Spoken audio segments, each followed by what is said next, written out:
Greetings and salutations, friends, and welcome to another installment of the ArchCast. And, first and foremost for today, I'd like to congratulate Great Britain with continuing a violent history of racism, colonialism, and general oppression of the Third World. Congratulations. Arch, I already said I'll watch the coronation. You don't have to sell it twice to me. I could not care overly much less about the whole thing, Charles III, etc. He doesn't have the whiff of destiny on him, quite like his mother did. But the amount of butthurt that people have over this has been rather delicious, in fact. Does he have the charisma, at least? Have you ever heard him speak? No, I haven't. The only thing I've really seen of him is the actually rather excellent television show, The Queen, which portrays him as an absolute unlikable fuckwat. I have not watched that, but I have heard people say it, yes. It's actually pretty good. I'm presuming it's absolutely none of it is historically accurate, as it is drama, but it's good television. Yeah, well, it's interesting because like they probably didn't think that he would be coronated so soon after the release of those episodes. So they're like, "Oh, what did we do?" They did put it. They did delay it a little bit when she died, but the show must go on. Yes, but like I don't need a television episode to show me that the guy who supports ESG and the World Economic Forum might not want my lifestyle to improve. Quite possibly. Well, seeing how political and or neutral he is as head of state, as his mother, of course, was quite famous for taking a great deal of pride in her position as the Queen, first and foremost, of all Britons. The fence sitter. Hey, that's her job. Temple of royalty. But I think like he already refused to go to the WEF meeting. Was it last year? It gives like, I'm the king now. I cannot. Yeah. Which is very good. Very good. Yeah. The advisors apparently advised him. It's like, do not go. We also got a super chat before we started from Chris, his very first super chat, but no message. So I'm assuming either Susan took umbrage or he just wanted to donate $2. Thank you very much, sir. It's not Susan anymore. She lives rent-free in your head, Arch. Ah, that's right. I don't even remember anymore. His name is just not as good. Okay, Susan is pretty easy to remember. Agrabal, whatever, is not. Hmm. And Mark you got another $5. Retracts his message immediately. Okay. Oh, something embarrassing there, I guess. Or maybe he got one of... The YouTube will do that now. If you put in a super chat, it'll send you like a thing afterwards. Like, hold on there. Are you sure? Really? I think it does that with text as well. And Twitter does it. Like, normal, average users on Twitter do not tweet like this. Like, yeah, I know. That's why I'm doing it. Exactly. But yeah, the whole coronation thing has kicked up quite a bit of a stir, actually. They were accusing the royals of censoring the BBC, and I'm like, you know, this is not the BBC's thing, right? The coronation is the royals' ceremony. They have no obligation whatsoever to let the BBC in. In fact, when his mother was crowned queen, it was a huge deal, very progressive at the time, to allow the BBC to film any of it. It's kind of like Kotaku, right? Like they get butthurt because Nintendo doesn't give them early access. Like these journalists have a lot of privilege and self-entitlement. Yes, they do. There was also, I would also like to say congratulations to Britain for smashing down on the anti-monarchist elements in your midst. As there were some protesters who brought signs, and you know the kind of signs too. I'll give you the link in the link channel here. The mass-produced signs that come pre-packaged in plastic by the lorry load. The kind of shit that look at this. This must have cost thousands of pounds to produce all identical signs that are supposed to hand out by the mass. Like, this is not a grassroots protest. This is clearly organized.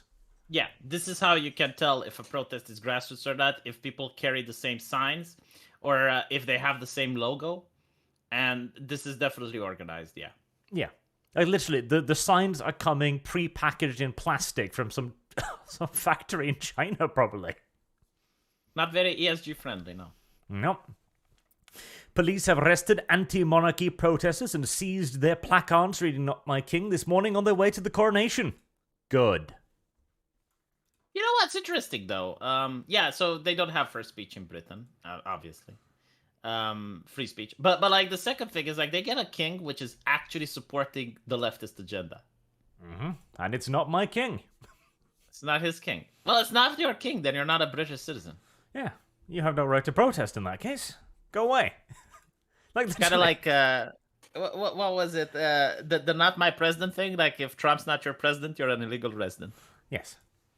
But except here, it's literally like, okay, if King Charles is not your king, then I guess you're not a Briton, so what rights are you saying are being infringed here by any chance? Yeah, apparently when you get British citizenship, like they have a picture, well, of the Queen, but I guess now it's one of the King, and you have to have your hand up and listen to the British anthem, and before that you have to pledge allegiance to the King. So it's a big deal for them. Yep. You also have, of course, some professional activists.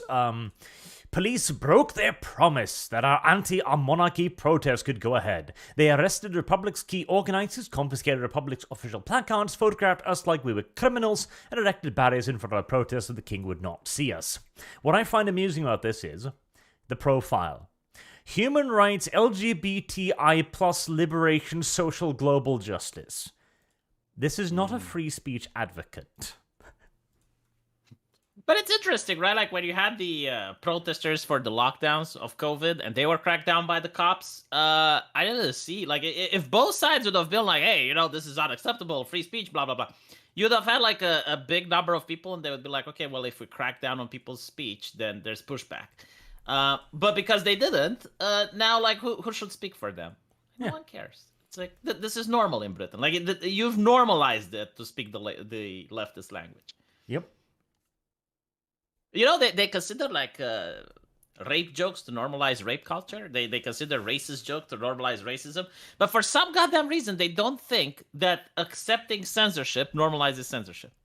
You know, like, literally, these are the very same people that have been agitating for hate speech laws for absolute ages. And now, like, oh, we need free speech. You should have thought about that. You should have thought about it, yeah. I mean, this does seem rather hateful. It does. Yeah. I mean, on the day of the coronation, the happiest day of the king. Yeah, and I'm pretty sure there are rules against harassment too. So, and surely this is harassment, right? Coming out with placards against one particular person. Yeah, I mean they're definitely targeting an individual. Yeah, like this is one might even go so far as to say this is criminal because they're threatening him now, aren't they? Not my king. How do people make people not their king in history, V? I think Scar from Lion King had an idea. Yes. By the way, you're telling me that the BBC can't film the shit? No, they did, but they didn't get the full access they wanted. So, like, what did they want to do? Like, put the camera up his ass and give him a colonoscopy? Like what more was there that they didn't get? Well, The Guardian has been running pretty much pure, non-stop anti-royal propaganda now for the last, 2 weeks in preparation for this. BBC submits materials to Buckingham Palace for approval before use, raising question about editorial independence. No, it doesn't raise any questions, because the BBC does not have editorial independence of the king. No. I mean, isn't it technically a private affair? Yes. Yes, it is. I mean, like Theo, it's the same like the Queen's funeral, right? Like, it's up to the royals to decide, like, how it goes. Like, if they wanted to, they could have made the Queen's funeral be completely inaccessible to the public. Yes. And it would have been in their right. The royals have absolute prerogative over this. The BBC has no power here. Not to mention as well, it is customary, isn't it? It is at least the decency to be like, hey, can we film this? Well, yeah. I guess, like how you could interpret it, and I'm curious, like if this is actually part of British law, right? It's the King of England is not the England of the King. So basically, like they could consider the king to be of the people. So if the BBC is the people's broadcast, then the people have a right to see the coronation type of thing. I suppose, but even then, it's like it's the BBC. I like the thing they mentioned here, raising questions about the national broadcaster's impartiality in relation to the monarchy. There is no impartiality in relation to the monarchy. Like, the BBC's charter is to be politically impartial, one they break every single solitary day. But the king is not a political figure. With every article. Yes, but the king is not a political figure. Not to mention, it is just impolitic to go after the king. He is the king now. Shut up, obey. Nice and simple. It's a little bit. It's 2023, right? So even though you're a subject, you don't really get to obey the king. Of course not. He is a figurehead. Yeah. I don't know. But I do agree that the king should be able to say who gets to visit the coronation. I'm curious, like in the United States, when they have like the transfer of power for the presidency, can the government just tell like what media can and can't join? I don't think so, because that's the president. That's a official posting. No, you know what I think? I think like when you have an event, like there's the public, right? And anyone with a camera can be in the public and film. But sometimes they organize event for the press. And they get to decide which press gets to join and which doesn't. Because like there's a finite number of seats. Mm-hmm. Right? So like, for example, if I am starting my own press organization and I'm very small, like it's normal that they would tell me to fuck off. And they're going to get CNN or Fox News instead. So I think even the Americans have a right to decide like which journalists get to join. I mean, Trump actually banned one journalist from CNN. I think it was Acosta or someone, because he was being disrespectful. Yes. So even the Americans can do it. Yep. That makes sense that the British, which are far more strict, would be able to do it as well. I mean, why shouldn't they? Surely access to press conferences should be somewhat of a privilege. Not to mention nobody yelled at Obama when he did it. I mean, imagine if the Lotus Eaters, right, Sargon of Akkad would be like, well, I want to have an interview with the king at the coronation. And they would be like, well, no. And then Sargon would be like, oh my God, look at this. How is this acceptable? And it's like, well, they have the right to say no to whomever they want. There you go.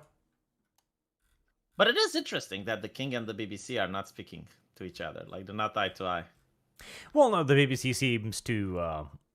the Guardian's main quarrel here is that the BBC seem to be obeying the king, which they don't like, because it's the Guardian. Yeah. But there we have it. What do British people in the chat say? The coronation. It seems to have been a mostly positively interpreted event, despite a lot of pushback, quote-unquote. Yeah, believe it or not, the monarchy in Britain is still very popular.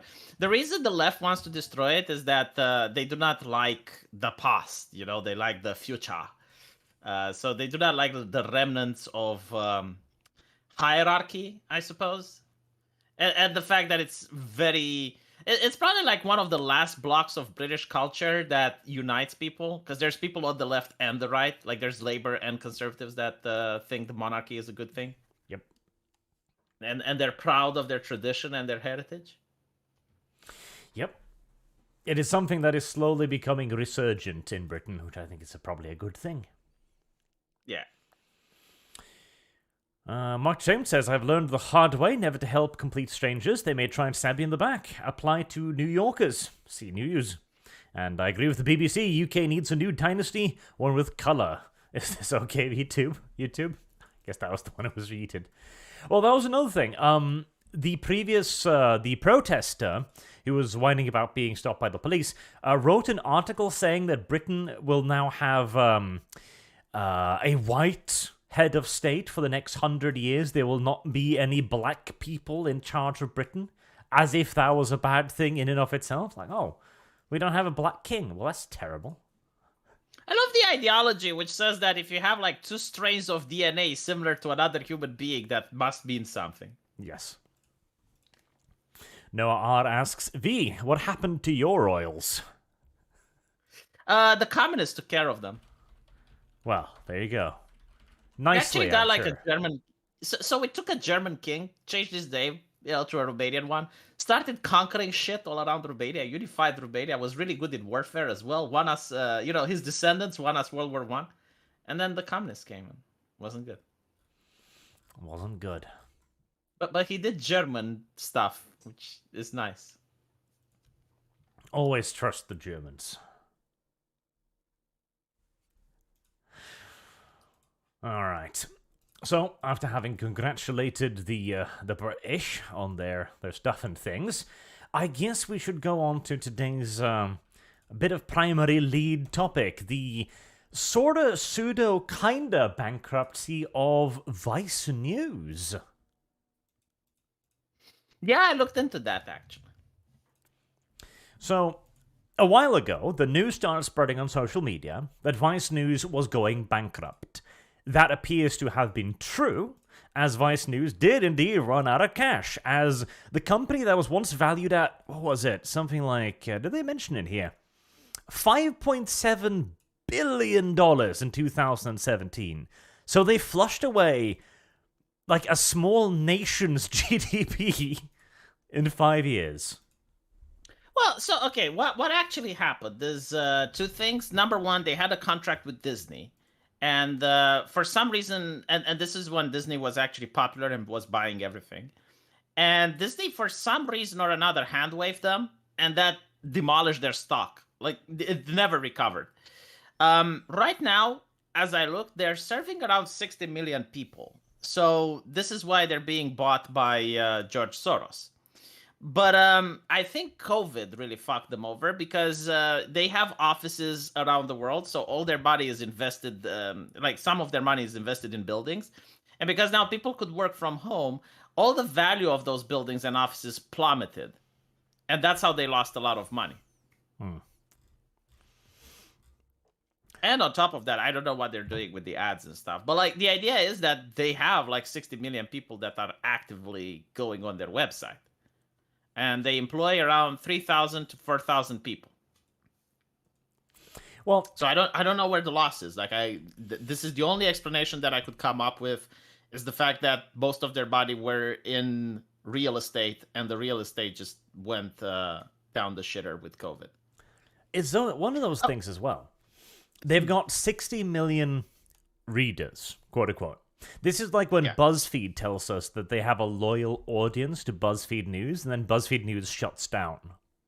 Because what they they've got page views. They have people who visit their site occasionally for the clickbaity stuff. They don't have, like, you and I subscribers, for example. They don't have, like, little Mark to Shame there or V's Flat Desk Pepsi. People we recognize who actually frequent them, or at the very least they have very few of them. They get almost all of their traffic via being pushed by the Google algorithms to be at the top of the search engines all the time. See, I wanted to know if there's bots that are actually driving the traffic, but apparently most traffic is driven by mobile. So people on mobile phones, I assume before they go to work or when they're coming home, they're checking Vice News. It's possible that some of them might have ad block. And it's possible that it might be rage sharing, as you're saying, but take into account that if Vice was really unprofitable to the point where it would never recover, you wouldn't have George Soros Foundation trying to buy them out. Well, I don't know about that, because here's the thing. This is a bit of financial thievery that we've got going here as well, as George Soros sweeps in and offers a $400 million buyout out of the bankruptcy. He's basically purchasing everything. And with this, he's purchasing their stuff and their staff and the company. But because they seem to be declaring bankruptcy at the same time, this offer is also set to wipe out all previous shareholders and all previous debt. Basically, Soros is going to take over Vice with none of the debt and with none of the previous people. That all of the investors who used to have power will be yeeted from the company. All of the previous leadership yeeted from the company. Essentially, Soros will be buying God only knows how many hundreds of $1,000,000 in property and items like computers, faxes, servers, etc. for dicking nothing. That is kind of true, and there is one thing that I would like to correct you on. Apparently, he will keep the management. This article, I think, mentioned that they were going to eat them. I read it in the Wall Street Journal. I mean, I don't know which one is correct, but they were talking about the fact that they're keeping the management, and this is what surprised me, because, well, if the company is going down the shitter, like, the first thing you would do, usually this happens, that the management gets fired. Possibly. So, I don't know. But I read it from the Wall Street Journal, and right now they're under talks, so no deal has been made, which means that everything can be up for grabs. Yep. Could also be the fact that some of the people in management, they have, like, golden parachutes. It's like if you fire them, you have to pay them a lot. So they may be just like, okay, well, we're going to keep them up until their contract expires. Yep. Because if they fire them, they run into all kinds of indemnities and nonsense. Yeah. Suja donates a very generous €50 to say, Arch new Star Sector release came out. It's like €18. Take this, buy it. It's a game you think about playing for 2 hours, and 10 hours later, you're wondering why it's getting dark out. Okay. What's it called? Star Sector. Star Sector. I think I heard about it. It looks pseudo-semi-familiar. Well, I will do that then. I'm easy to compel into these things. It looks kind of cool, too. I'm really, speaking of video games, I'm really disappointed that Age of Wonders 4 didn't click with me. Yes, there's nothing wrong with the game, it just doesn't strike me at all, really. It's just like, it feels like if I was going to make the most standard boilerplate 4X fantasy game ever, this is probably what I'd make. What I think is wrong with it is the fact that all the races are the same now. So they're doing the Dungeons and Dragons shit, which is blanding the game. Like, there's no more personality. The whole thing with fantasy is that the races are different. And, like, if you played Age of Wonders 2, you have, like, all the animosities between races, but now you have the shadow demons coming up. So it's like, how will the dwarves and the elves put aside their differences in order to fight together against this common enemy? Like, it creates drama. Lord of the Rings, you have Gimli and Legolas, right? A dwarf and an elf, and they're hating each other, but towards the end they become friends. By removing this, and by saying that all races are the same, you're making everyone into bland humans, you're removing the charm from fantasy. Yeah, I can see that. Like, as much as I like the theoretical idea of the faction customization, etc., is like, I made Skaven dwarves. At which point, I neither have dwarves nor Skaven. I have retarded furries in armor. And they don't have lore. Like, the previous Age of Wonder, like, one of the things that I liked is like, okay, you're playing a race, and you're getting new units, and you're reading their lore, and you're seeing, like, oh, this is cool. Like, so this is their place in society and shit.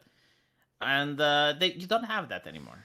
Yes, since everything is a blank canvas, there's nothing there. Like, there isn't a universe or a world to get interested in. It's just a series of landscapes to conquer. Exactly. That is such a good point you made. There's no world. Yeah, precisely. And not only that, but the magic system, late game, like, no matter how you start late game, you have access to every magic, and it creates a bland end game. Like, in the first Age of Wonders, it was cool because it had replayability. It's like, okay, so you pick fire magic, and then you become really powerful in fire, and you get, like, really this really cool shit. And then you're finishing the game and you're like, okay, what if I play Death Magic next time? Or what if I play Ice Magic next time? But now, no, like now you can master all the spells. So you become really OP end game, and everyone end game is the same. They have access to the same magic. Yeah, it just lacks a little bit of personality. And it's a shame because technically the game was excellent. Like I had, like, it's got lots of mechanics. It got a cool magic system. It's got cool units. The combat is serviceable if bland. It's just there was nothing there to really sink my teeth into. Yeah, the combat reminded me a lot of Age of Wonders Planetfall, or it's called Planetside, whatever. I can see that. Yeah. Right, now that we pissed off chat, since people quite like Age of Wonders 4. Well, I'm sorry, but it's a shit game. I mean, okay, let me put it different. It's not a shit game, it's a mediocre game. Like, if you think Age of Wonders 4 is good, I wish you played Age of Wonders 2 Shadow Magic. But, yeah. George Soros. I will also say this, though, to finish off the Vice thing. That is, of course, another reason why George Soros would want to buy up Vice, and that is that, let's say that they actually have those 60 million readers, quote unquote. Like you say, the dude down at the coffee shop who pulls up his phone in the morning and just like scroll. Okay, there you go. It's still a wonderful propaganda tool for somebody like George Soros, who is a massive propaganda monger. Yeah, I mean, getting 60 million eyes on your propaganda shit is concerning when it's about George Soros. Like, if a right-winger did this, you would have seen all the other leftist outlets being livid about it. There would be wall-to-wall panicked coverage. Yes, like if Bannon would have bought Vice or something like that, they would freak out. Yes.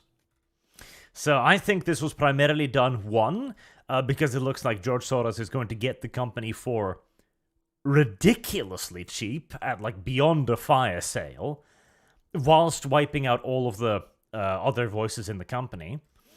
And two, because Vice is still an excellent propaganda tool. And again, at $400, it is probably a steal. Yeah. I agree. I hope it fails, though. I hope it falls through and that Vice just goes away. One can only dream, I guess. V's Flat Desk Pepsi says, can V do the Thug Shaker? Nani? I believe that is where African Americans wearing their pants around their ankles, like shake their booty. I do not ever wear my pants around my ankles. Well, then probably not. Maranga2 says, Salve, Carolus Rex Imperio. Carolus Rex, one of the very few decent Swedes. And Sir John says, Coronation, oh no, freedom of speech. How sad. That is kind of a point too, isn't it? Like, you're living in a monarchy. It's like, we have freedom of speech. They have the free speech corner in Hyde Park, but apparently Tommy Robinson got arrested there, so yeah, make of that as you will. Like, if Tommy doesn't have free speech, I don't know if you have. As it turns out, you Yeah, but don't. it's like he was literally in the free speech corner. So like there's this thing in Hyde Park where for like hundreds of years people were allowed to speak whatever. Like so back when it was inconceivable to talk shit of the king, you could go into Hyde Park in free speech corner and say literally whatever you wanted about the king, right? But it was like that corner, and then no one would arrest you. So that tradition was interrupted when Tommy Robinson was arrested. Also, you can't mention the bad man on YouTube, V. Jesus. No, it's fine. I mean, I mentioned him on my channel. They don't get demonetized or anything. You do? I'm pretty sure it's... It used to be. No. It used to be, but now it's fine. Oh, change it. Well, that's nice, I guess. It's a step in the right direction. Well, he's not a danger anymore, right? He's not running for anything, so... Is he still in jail, or do they let him go? I've no fucking idea. I think they let him go. The most hated man in Britain. Trying to think. I think you're right. Oh, you got raided by Kibbs. He's done with Dinotopia, is he? Is that a game? Yes. Hmm. And Mark James says, George Soros bought Vice. Well, he's certainly trying to, at the very least. We'll see if it I think goes there's through. actually 2 people that want to buy it. So it's the Soros Foundation and there's one more. Let's hope they both fail.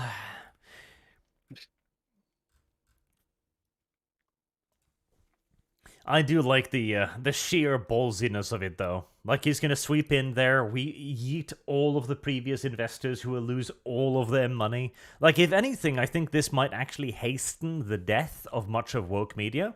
Because when people realize that all of that sweet investment money can simply just poof, disappear, I think they'll be perhaps a pinch more hesitant to put their hard-earned cash into it again. One would hope. Oh, look. Elon Musk is about to get banned from Twitter. Is he now? Yes, I posted you the link. Let's see here.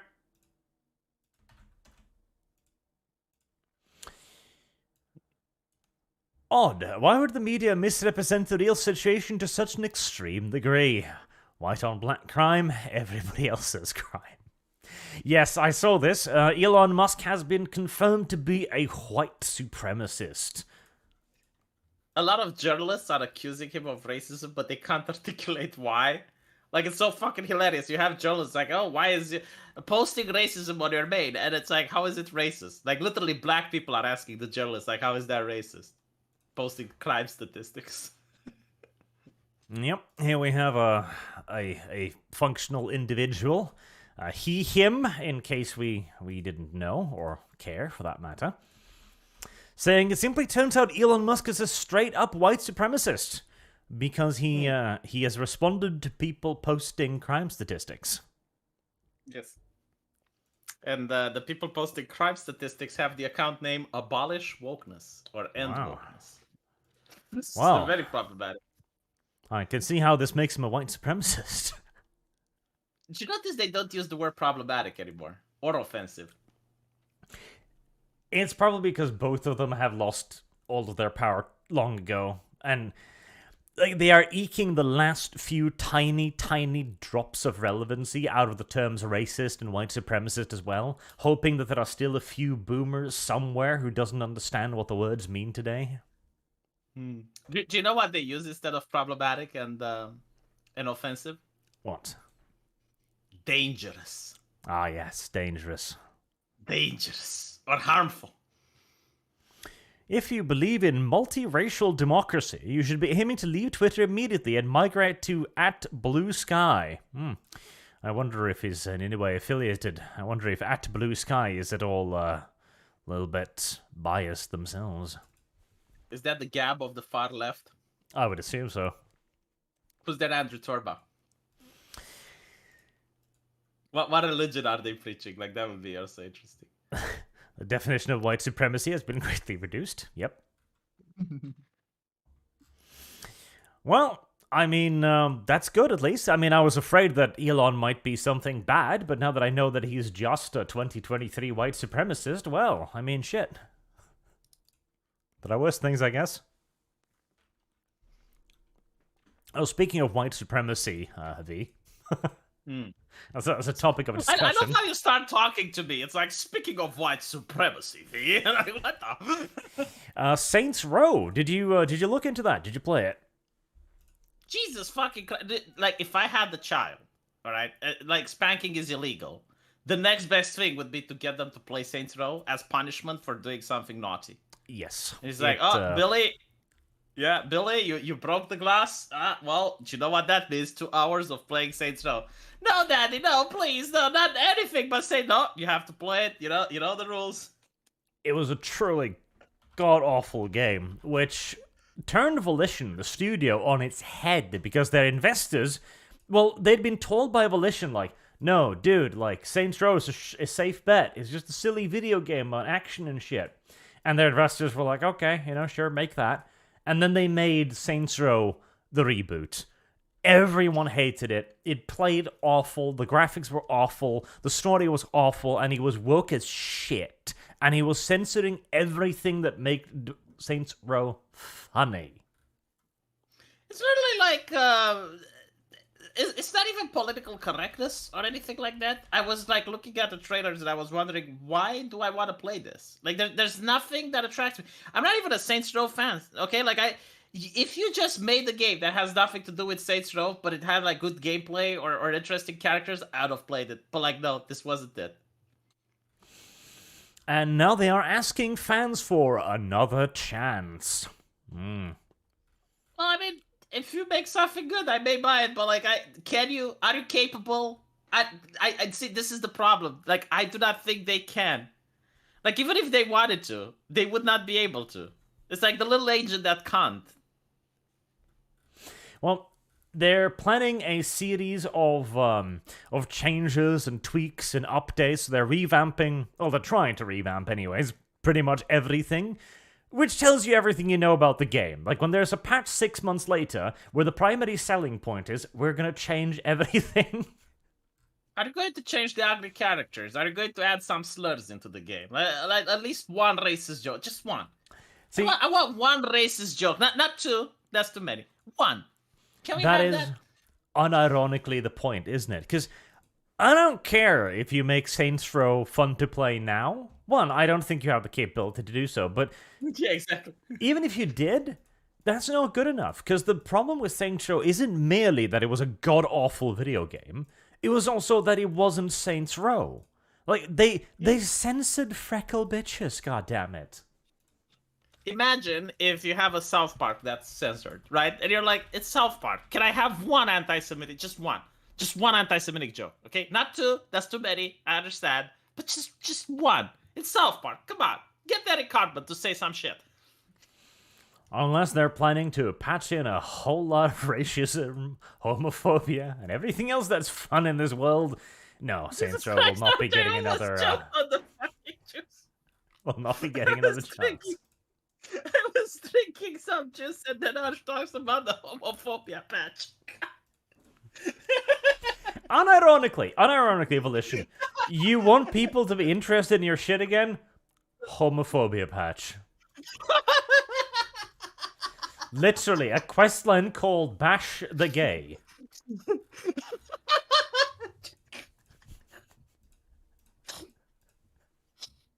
How would you call the racism patch, Arch? I don't know. End pass. The end pass? No, that would be the season pass. The season pass would be the end pass.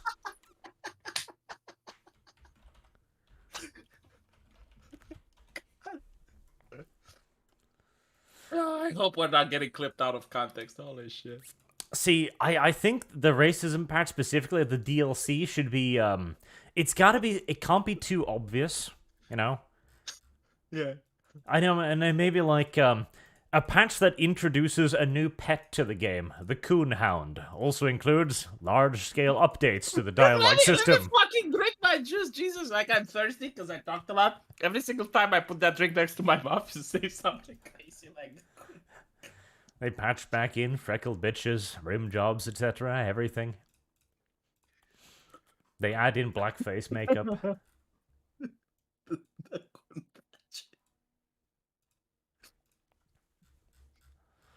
Oh my god. Peruse the sites of whatever the place was called.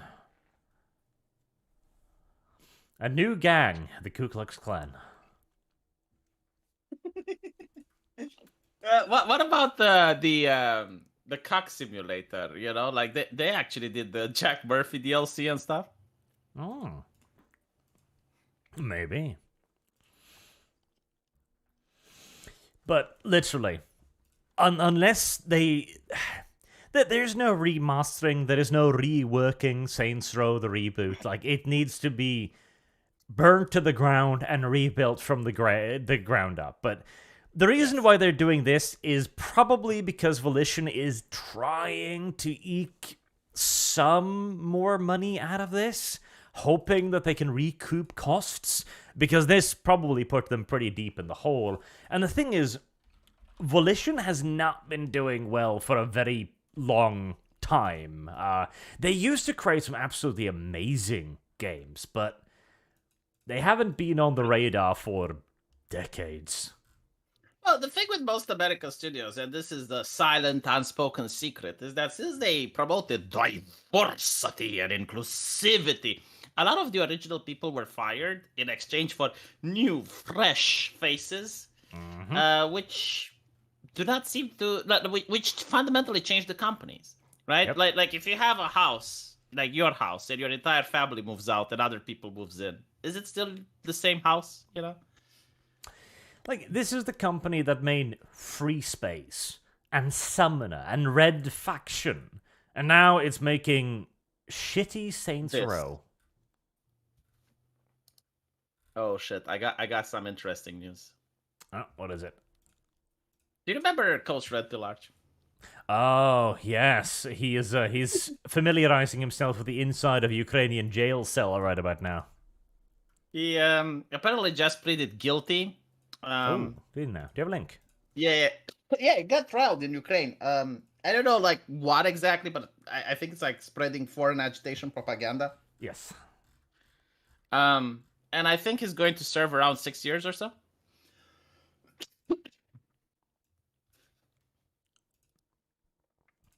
It's kind of like being a American citizen inside Berlin during World War II, and you're spreading American propaganda.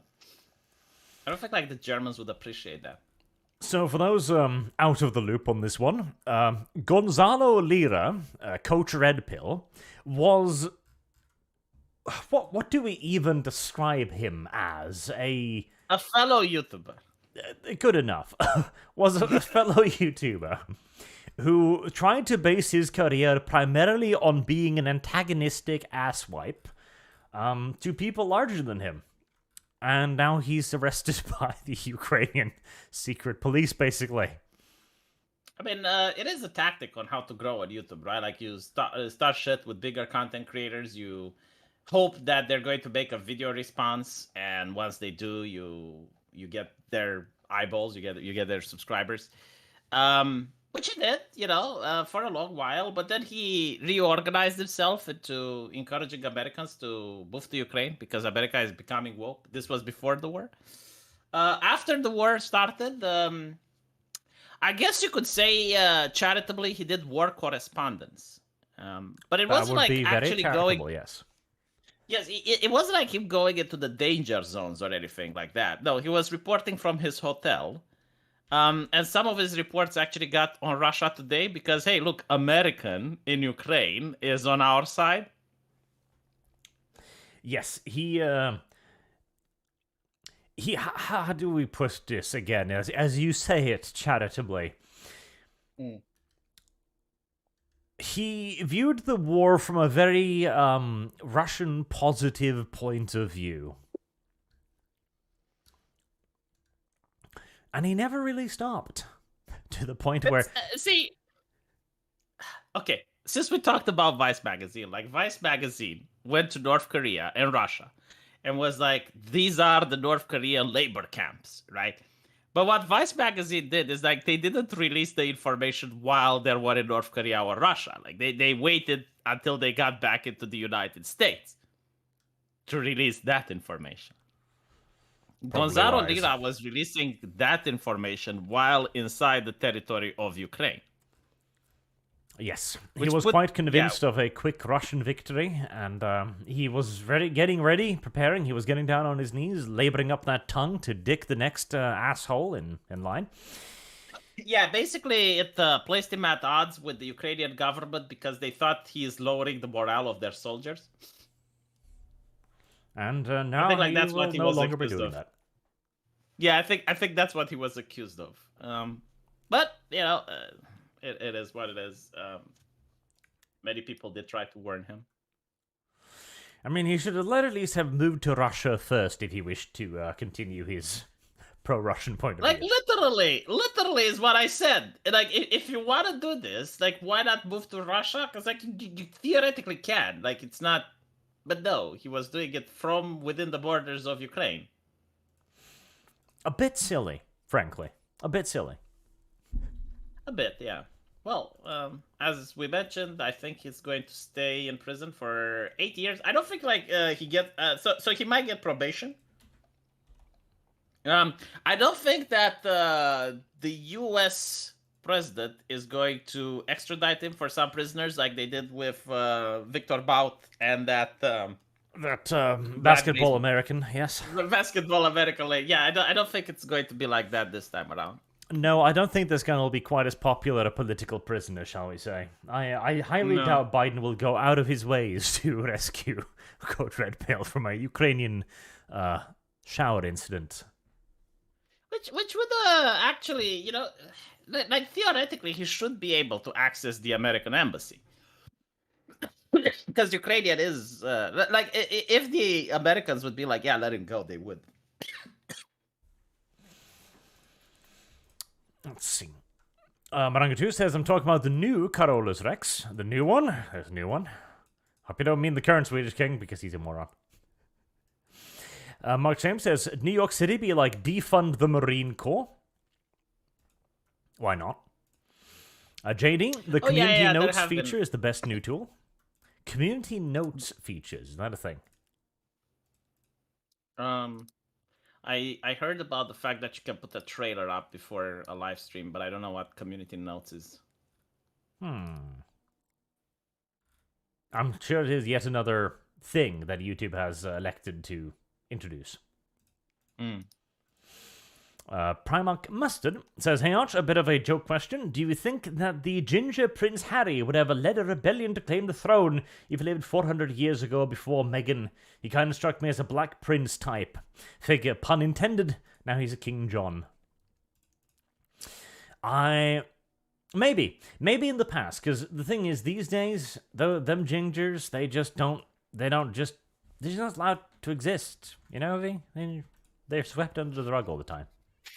Apparently, like, there was this independent content creator, which I think he had a comic or a video game or some shit, and it wasn't greenlit until he race swapped the ginger.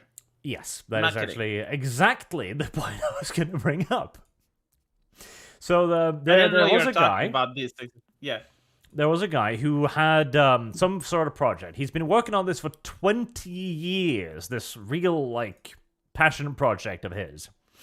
And you can see here, like, the core cast. You've got a fat robot, you've got a little ginger Scottish dude with a sword, and you've got a little emo chick. And you can see the various, like, drawings.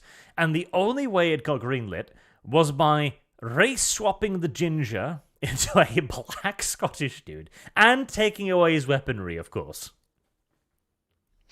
That is very progressive art. Yep. The monk became some blue elf dude. The Scottish ginger with a sword became an unarmed black boy. And the goth girl is, I don't even know, some kind of squished owl thing. The only thing that survived was the robot, who's still fat and has a top hat. You know what's sad, though? It's because, like, if I see this, I wouldn't even watch it, because I would say it's, like, progressive garbage. But as you pointed out, it's, like, a 20-year passion project from this person, right? Yeah. And he was forced to do this. And he would lose my viewership, because it looks like the Checkbox Brigade. I just don't watch the Checkbox Brigade anymore. I watch anime, where everything is diverse. After 20 years of trying, he finally caved in and compromised. And this is the result. Yes. He finally bent the knee and surrendered. And the worst part is, so the show Unicorn Warriors Eternal, which is a name as well, I suppose, it doesn't even look good. Okay, let me bring up a little, like, preview from the show here. And it looks like somebody played Cuphead and was like, that, but with none of the charm. Yeah, I guess it's like for kids, and if you put it on Cartoon Network and there's nothing else to watch, they may watch it. It's like, oh, Cartoon Network. It used to be so good. It is now so shit. Mm-hmm. It is a tremendous tragedy. Speaking of tragedies, Vee, you had one to tell me about today as well. Right. So I was going to make this a video on my channel, but I'm going to give it an Arch exclusive. Apparently, people may have found out why one of the Ninjasanji's fastest graduated chicas has managed to graduate. So there were speculations because what was her name? Zion. Okay, let me give you a picture of her so you can put it up on the chat. Uh-huh. But right, like she joins the English part of Ninjasanji, and apparently she's like very popular. Like she manages to grow quite fast. I mean, she's not as fast growing as the other girls, but like pretty decent. And after 3 months, she's graduated.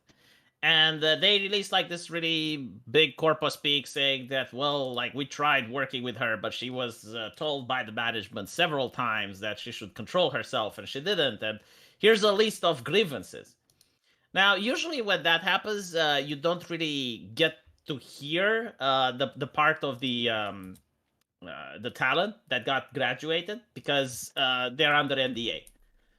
So the company can literally say whatever shit they want to about you, right? And you're not going to be able to say it. But in this case, one of our friends actually broke the NDA. So they're probably legally liable for doing this. But apparently what had to do with it is that she played the Hogwarts game. Sorry, it's not that she played the Hogwarts. She talked about the Hogwarts game in her last stream. So she basically said something like, I'm not allowed to play the game. Like, I don't care about the boycott. I would play it, but I need to get permission. And because of that, they had a list of grievances. And you can tell that the grievances are made up, but they're to sound good to the public. Like, for example, she was playing copyrighted music on her stream, right? So, like, you're thinking, like, oh, so she was trying to get Ninjasanji in trouble. But no. Like, what she was doing, actually, was that she did a video response to a genmate of her. And in that video response, it was the music from her genmate, which is also owned by Ninjasanji. It's kind of like if you employed me to do videos on your channel and you employed another person and I'm using your content and you're saying, well, it's copyrighted because it's not yours, V. But I'm working for your channel, right? Like, that doesn't make sense. So this has also resulted in a 22-page document of leaks and exposures and all kinds of nonsense. One of the funniest ones I saw was that she was accused of falsely claiming to be sponsored by a brand during a stream. The brand was These Nuts. Yes. Because she had a joke about having a bag of These Nuts. Like, literally, this is what happens. Yeah, like, this is what happens at a company when they want to fire someone for, like, ideological reasons, or maybe they just don't like the personality, but they legally can't just fire them like that, right? So what they do is, like, they have, like, a list of grievances. Usually they're made up, but it, like, all together, it sounds like it's something bad. Yes. So she, like, went through all of these grievances, and they're absolute nonsense. The only one that I think triggered all of this is the Hogwarts, because that's in her latest stream. Like, that's one of the streams that she did before getting suspended, and it is actually mentioned as one of the grievances that she talked about Hogwarts. Because this is definitely like AR nonsense. They'll come up with a bunch of shit that could all be technically construed as violations of contract, but would never be used. It's the same with YouTube's terms of service. We break YouTube's terms of service every second of every day by breathing. But yeah, like if you go to a YouTube channel and you like actually know all the terms of service and you're like going, like, go to the Ad Jerks, like every single fucking video they do is a violation of TOS in some way or another. Yes, because it's intentionally so broad as to get you for anything if they want to. Because technically, there is indeed a brand of peanuts called These Nuts. But obviously, she is referring to the joke, These Nuts. Mm-hmm. And only the most uncharitable interpretation in the universe could see it as anything but. I suppose, like, you could actually, if you're the manager, you could say, like, hey, cut this shit out. But, like, another one, which is even more ridiculous, right, is, like, she did a bad joke on Twitter, which apparently got the stakeholders upset. And that joke was that she liked someone else's tweet and then immediately unliked it when she was told no. Just so you know, like, the amount of control that these people have over their talents. Like, liking a tweet is a problem. Of course. Like, that's the thing. Again, I hate the whole corporate VTubers thing. I really do, because these companies are awful. Everything I've heard about them makes them sound like awful, awful people. The thing that's the most awful is when they take advantage of the NDA. Like, we can talk about Heaven X now because it doesn't exist, right? But when Rosa graduated, it's because like she was having a disagreement over payment issues, I think, and she was like, "Okay, well, I'm not doing this anymore." And they said it's because Rosa is sick, like she is too sick to continue streaming. And as you can see, Rosa is not sick because she's working at another company now. But it just goes to show what they can do and get away with by using the power of NDA. Yes. Like, there's a reason why in the good old Hollywood of sexual molestation and Harvey Weinstein's, that was the primary purpose, pretty much, of an NDA. It was to keep young Emma Watson quiet about what she saw in that hotel room that evening. After being brought to the hotel room by the woman who's now directing the new Star Wars show, incidentally. I didn't know that. Oh, yes. The showrunner of the upcoming Star Wars Adepts or some such dumb nonsense, she was Harvey Weinstein's favorite assistant. That's interesting. Yes. Listen to this one. Comments that can be considered offensive to the right holder of a game during a stream. This is referring to the stream where Zion was playing Uno. Ubisoft's multiple user interface results in it being incredibly difficult to change a username, so she criticized the game for not being user-friendly. That's one of the reasons they're giving for firing her. Comments Pincerized holder of a game during a stream. The UI is kind of ass. Wow, that is... Yeah. Okay, yeah. I mean, technically correct. Yeah. Like, could be considered offensive. Yeah, Jesus Christ. Giving false information to other Ninjasanji and livers regarding the content of her communications with the company. This only referring to a misunderstanding regarding Zion using her Genshin and other PL gacha accounts. Zion did not tell her genmates that she was told that using her old account would be okay. She merely told them that she was not told in the interview process that it was not okay. This was conveyed to staff as well as during their discords about using PL game accounts. So basically, like she's saying, well, they didn't say that it's not okay, and that's a reason to falsely communicate. Like, literally, every single one of the things that she goes through, every single goddamn one is bullshit. Which leads me to assume that the reason that she got fired is because of the last one. Like, that was the last straw, which is the Hogwarts Legacy thing. Which they mentioned, by the way.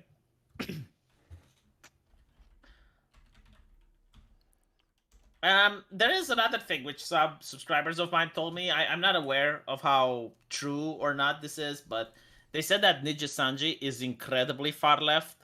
Like, they have, far left gatekeepers at the helm, and this chica was not part of the identity politics woke clique, so this is why they may have wanted her out. Like, when she spoke about Hogwarts, that she doesn't care about the boycott and she would play it if she was allowed. Like, that was it. That was enough. Yep.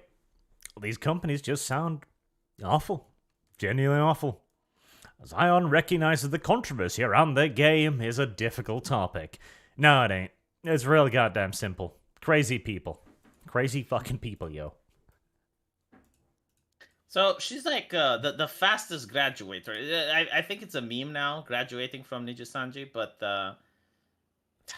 it goes to show like how pretentious they are. Well, the very term graduation. Oh, you haven't been fired, you've been graduated. I fucking love it. So evil. Yep. No, VTuber companies are goddamn bad people, yo. They're actually genuinely bad people.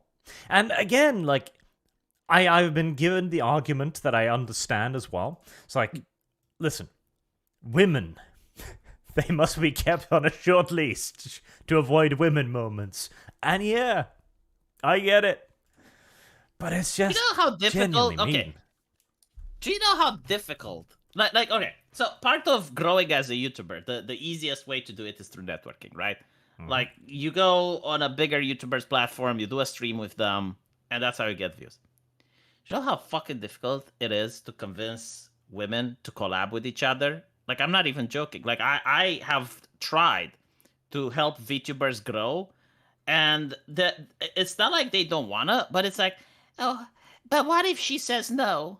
And I'm like, it's a fucking business. If she says no, you ask 10 other women, and out of those 10, two would say yes, and you go on their platform. Okay, but like, what if she says no? That like hurts my feelings, and it's like, And then I have a I personal just got vendetta against this person for life.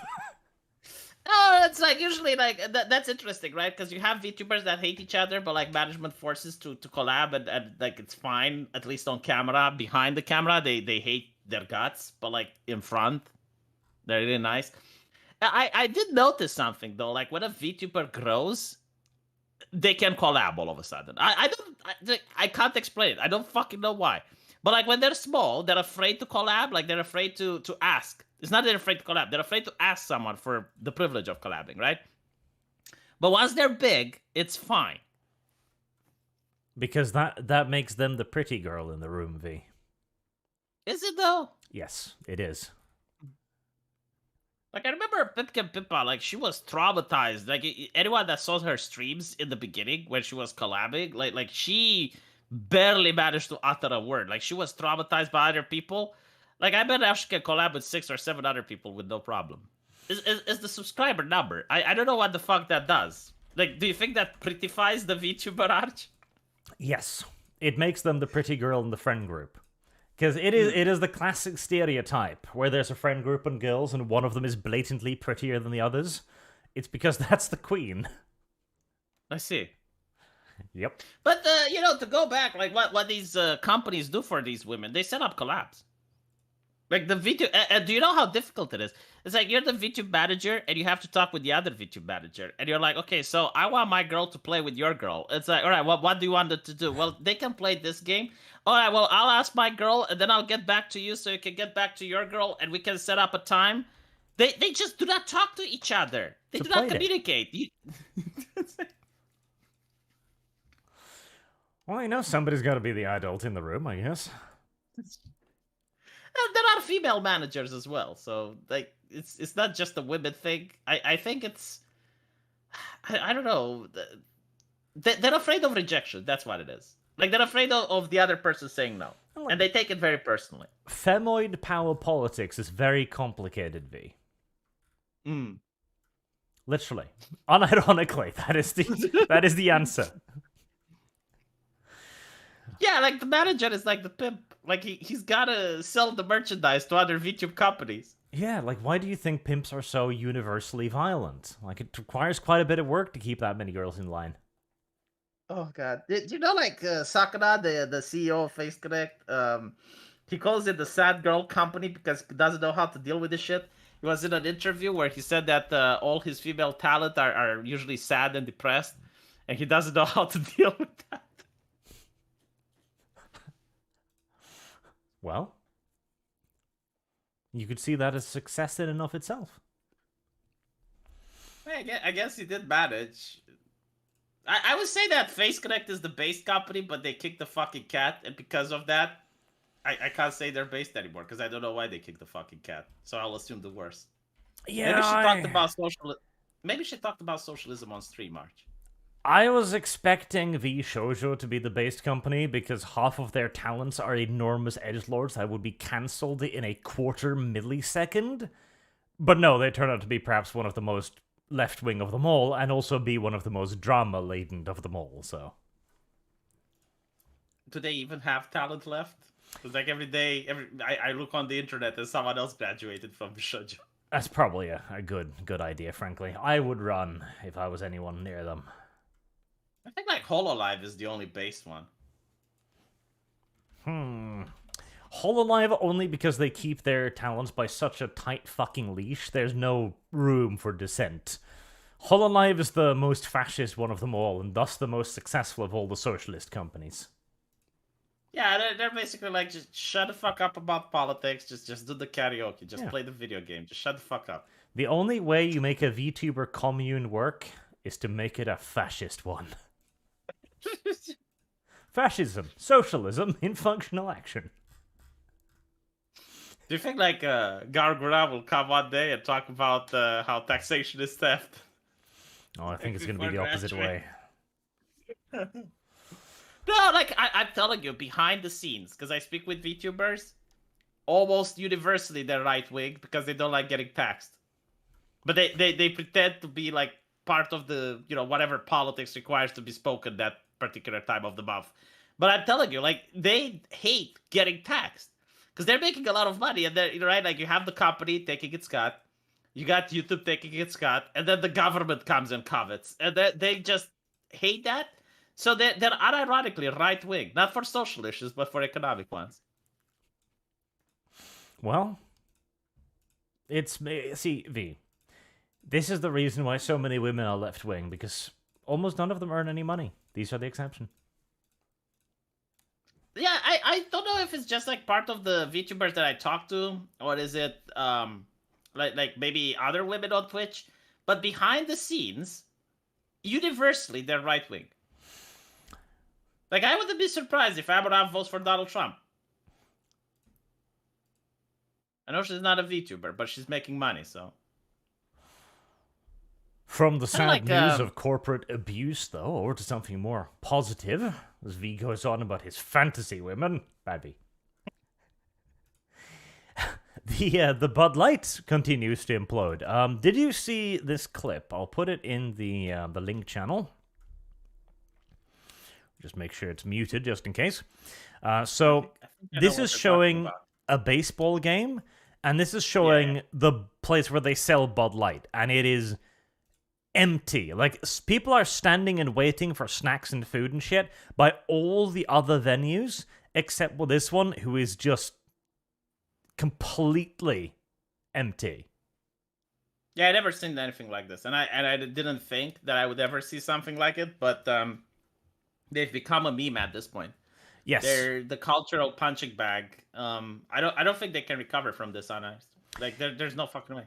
It seems to unironically have become the thing that Bud Light has become the cringe thing amongst the normies. Like, you know how, like, bro culture in American, like, colleges and shit, there are certain things that are non-socially acceptable amongst your jock friends, etc., and you get bullied and called a pussy if you do them? Bud Light's that thing now. Man, I'm trying to think of anything else in history that would be similar to this. I just cannot. Like, it happened. The thing is, this has been happening for quite a while now, right? From the left beginning with cancel culture, because cancel culture was the idea of making something socially unacceptable, which is why they use words like racist, fascist, etc. Because the average normie would have a visceral and automatic reaction to that. Like, to begin with, everyone's like, I'm not a racist, and you'd be offended. Like, how dare you call me that? And these days, like, oh, yes, no, I am. I do hate the darkies. I mean, you embrace it because it's become a joke. The thing is, when left boycotts, there's two things that are happening. So the grassroots, as they call it, is if you do it, you get canceled. So like the VTubers, like, if they play the Hogwarts game, they will do anything possible in order to get that VTuber canceled. Yes. And the second type of boycott is when the banks do it, right? So like the payment processors, the banks, like someone on top of you, like despite the fact that you have the customers, despite the fact that you're incredibly popular, like someone else will cut the ability for you to interact with your audience and get money from them. That's the left boycott. This is different because no one is abusing people from drinking Bud Light. No one is not allowing Bud Light to do business, or like the payment processors, they're not cutting their deal. No. Average people just don't buy the beer, and they obviously tried, like, buy the fucking beer, you bigot. It doesn't work. There have been bars that said, it's like, oh well, if you don't buy Bud Light and you're boycotting, we don't need your business. And then the bars got boycotted. The thing is, what you're talking about is a boycott by force. It is a boycott by authority. And that is only something that they are doing now because they have been losing for so long. well, initially, they didn't need to do that. When you were called a racist, it wasn't that they needed to force anybody to do anything against you. Normal people would go, "Oh God, you're a racist? That's why." It would be a visceral and immediate reaction. That was enough, the mere accusation. They didn't need to get the banks to do it. They didn't need to get people to force you to do it. It was simply a bad thing, recognized by all to be a bad thing. And this is what we, on our side, have now managed to create with Bud Light. Bud Light has become a visceral reaction. People hear it, and they all know why you shouldn't. And you don't need to debate it. You don't have to go up to Dev, for example, and go like, "Dev, seriously, Bud Light." Do you know that leftist bars are now refusing to buy Bud Light? Like LGBT bars. Yeah. Let me see if I can find the article. But like when I saw it, I couldn't believe it. So they're getting fucked by the right and the left, and I think I may know why. It's due to the fact that their CEO, when they apologized, they blamed it on the ad with Dylan, which the left does not want to view as the CEO called it a divisive issue, and the left does not want to call that a divisive issue. Like they think it's perfectly normal, completely socially acceptable, mainstream. So when you call it a divisive issue, you're basically getting the left upset. Yes, they have managed to piss off both sides. But again, this is a remarkable turning point, I think, because for the first time in a very long time, the right has actually managed to create a popular boycott. There seems to be nothing forced or overtly political about this. It was just one of those spark moments where everybody looked at a thing and everyone agreed, no. Except for Dev, who was like, "Yeah, Bud Light is fine." Shame on Dev. There were many people on Twitter that were mocking people who don't want to buy Bud Light, but I think it's how easy it is to boycott it, because like, unlike other products, people who drink beer have to buy it consistently. So like, you're buying beer, like if you're a drunk, you're buying it every day. But if not, you're maybe buying it once or twice a week. So like, boycotting is a lot easier because you just switch from the beer you're drinking. And there's so many other options, right?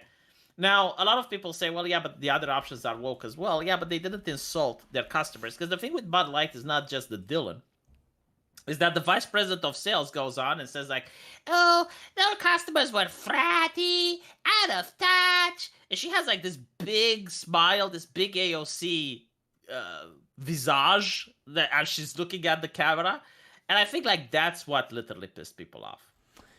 And I found an article here too, saying Anheuser-Busch products will no longer be served to some gay bars in Chicago in light of the beer giant's distancing from transgender influencer Dylan Mulvaney. See, I told you. The thing is here, what they need to do, their only hope now is to go hard in one direction. That is their only hope. Because going wishy-washy on this is only going to antagonize both parties. Literally, your only hope in hell is to turn to the right, hire a lot of pretty women in bikinis, and film one of the oldest style, like mid-80s, 90s commercials you can imagine. Just big-titted bitches in bikinis carrying trays of Bud Light and small letters saying, "We're sorry." Yeah, literally, like I think this may actually be the only thing, but you're going to piss off investors, so I don't know if they want to do that. Like, first of all, I don't even think it's possible that they can buy their way out of this. But well, if their CEO comes out and says, "Look, we give up, you win, like, we're going to do our best to fix ourselves as a company now," and they would release like this ad with big ladies with big boobies as they're pouring their beer on them, and it's like, we're going to cater to conservatives now, right? Like, this is our base. They would probably stop the boycott and manage to at least go back a couple of percentages, not to the place where they were, but it would be much better than whatever this is. I believe so as well. Because here's the thing. The left is incredibly easy to offend. Like, all it took to offend conservatives, to create this backlash, required active insults, repeated active insults against their base. And it required years of fuckery. But what did it require to get gay bars in Chicago to boycott it? It was to say, oh, it was just one influencer. We didn't want to be controversial. Yeah, we didn't want to be controversial. That's what they said. Yes. Like, the left will never forgive you. No matter what you do, it will never be good enough. But the conservatives, the right, will still forgive you. This has been one of the weaknesses of the right. We forgive far too easily. But if they actually take the lesson... It's like if the company is going to do like bikini babes as advertisements and shit, it's like, well, the right would be like, okay, well, we want more of that, so probably other companies can follow, so yeah, sure, we'll support it. Yes, it'll be a positive example. And the thing is, again, it is an excellent opportunity for them to actually get to the head of the queue and become the vanguard of the opposition, which is now clearly in the ascendancy. Literally, embrace it. Turn it into a goddamn meme again. Like, make a commercial where a dude picks up a package of Bud Lights and his frat bros goes like, dude, that's the gay beer, right? And he looks sad and depressed for a little bit, but then a big titty bikini babe walks by with Bud Light on a tray. It gives a Bud Light to each of the dude bros and goes like, we're sorry. And puts their hands on the guy who bought it and like, we'll take you to the register now. Yeah. Oh my fucking... Second chance or something. Unironically, if they would release that commercial, like make a poll in the chat and ask them if they would buy it if that commercial released. And literally, just the most...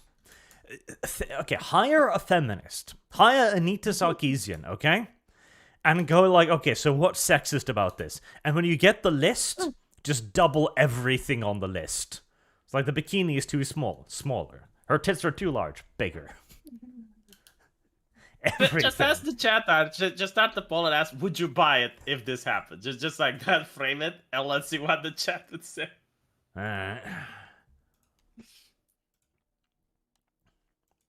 I would buy it, unironically. It's like just that would sell me. It's like, oh, so that's the gay beauty. Thing is, now they're gonna be contrarians. I guarantee it. Not just that commercial, like Bud Light's sending personal women to your house. Do you know they tried giving it for free, by the way? Did they? Yeah, no one touched it. Like, they went, I think, to some sports events and like literally crates of beer that were free. No one wanted. Yeah, because it's cringe now. Normies recognize it as cringe. Simple as. Like, you cannot have a popular thing and have it be cringe at the same time. Do you know that what people used to say before the word cringe came of it? What? Gay. I mean, yes, yeah. It's like literally the synonymous word. See, in the meantime, Aura News says no comment, simply as. Shout out to Yin Yang. Hi Vee, hi Arch. Have you ever played the Open XCOM Extended 40k mods? And would you be willing to stream it? Open XCOM Extended 40k mod. I have never even heard of it. Me neither. It's old school XCOM with the 40k mod. Oh, that's kind of cute. I doubt it will run on a modern hardware, honestly, because this looks like actual, like, original XCOM. That does look kind of cute. I probably wouldn't. I didn't buy an RTX 390 just to play, like, old school XCOM. That's true. It doesn't have ray tracing.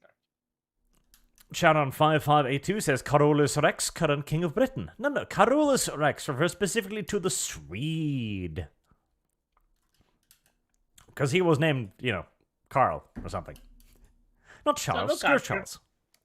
Your commercial managed to raise the sales of beer from 0% to 48%. I call that a win. That's fair. Manga also says the British won Carolus Rex, Imperio Britannicus. Newt says, March, go read on Basilisk Station, Mill Sci-Fi book series homage to British Empire on Basilisk Station. I'll have a look at it. An outraged deer. The new Bretonian models are looking good. Finally, my favorite faction gets some love after years of abuse from filthy, seething Anglos. I heard some bad rumors about the new release too, though. It wasn't going to have a starter box set and stuff. I'm still very skeptical to the old world release, but I hope it's good, even if I don't believe in it. And Warmack says, do you think GTA 6 will be able to make jokes like they did with all GTA titles, like 3 and San Andreas? No. In fact, I expect GTA 6 to be probably a complete and utter failure. Same. And I'll tell you why. Because the remake of GTA, the first thing they did when remaking GTA, they removed the sexist jokes and they removed the strippers. Yep. And I'm thinking like, okay, so you're taking a masterpiece, which GTA is. It's like a video game that's renowned around the world. Like that's how popular it is. And you're thinking, no, we actually know better. Like we know better than the original creators. Like if we remove these things, it will be a better game. So with that mentality, they're incapable of making a new GTA. Yep, I think 6 is going to be ass. Like, GTA, in my opinion, has already been stagnant for years. Like, I was not a fan of 4 at all, because it was trying to be far too gritty. 5, I hear, is good. I've never played it. I own it, but I've just never had the urge. And 6, it's not going to go well. Also, a female character. I mean, I grew up in a neighborhood that you would consider to be one that's from various walks of life, very colorful neighborhood. Women aren't thugs, okay? Like, a woman doesn't come up to you on the street and tries to mug you. I mean, maybe it happens in America and I don't fucking know. But, like, to me, it's very immersion breaking. But I see, like, a group of women go, what are you doing here? What you doing here and stuff? It's weird. They're not really up for the violence and gangster lifestyle, by and large. Yeah, they do other things. Like, there's other crimes, like pickpocketing, and then there's things for everyone. Setups. Raccoon games, as they call them.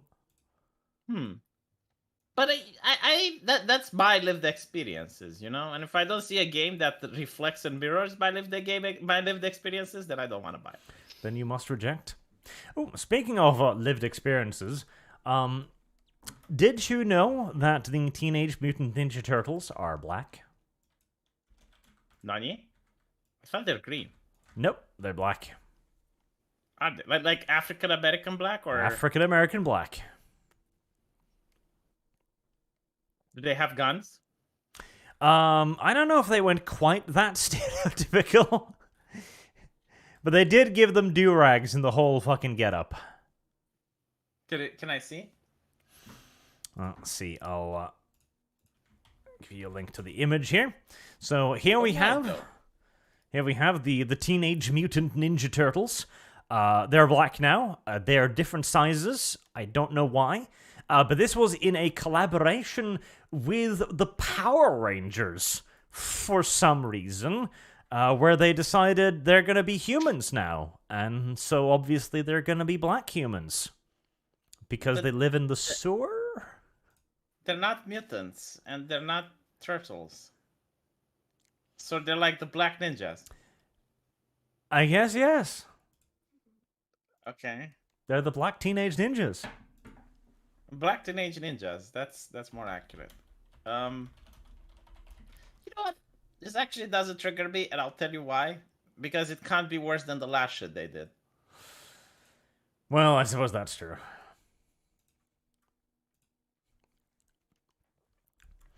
Everybody's staring. That's because these holograms makes up look hella dope, man. You know what's interesting? They don't talk like kids anymore. Like they're trying to mimic how kids speak, but they're just like copying old comics. Like no one talks with hella dope. Well, they should use words like sus or pog or shit that people say on Twitch.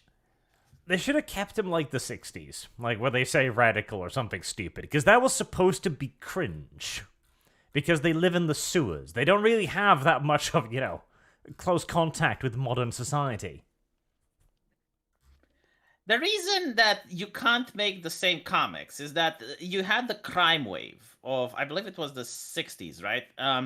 And people like the same shit that's happening now in America happened back then. Like you couldn't defend yourself against criminals. Like if you're a law-abiding citizen, they would come after you.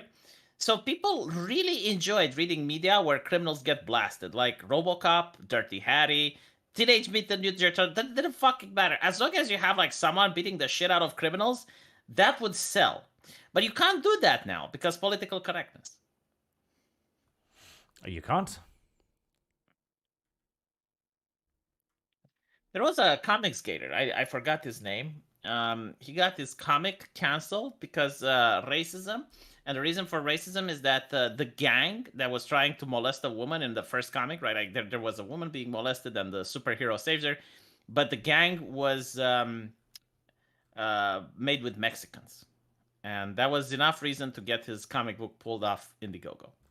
Well, understandable. Very normal and natural. Yeah, like that's the level of censorship that you have when making comics. So it's not that they don't know how to make comics, but if you do something that's like in the 60s and you make something accurate, it wouldn't get greenlit. You would get canceled. Payment processors would not pay you, etc., etc. Yes, too.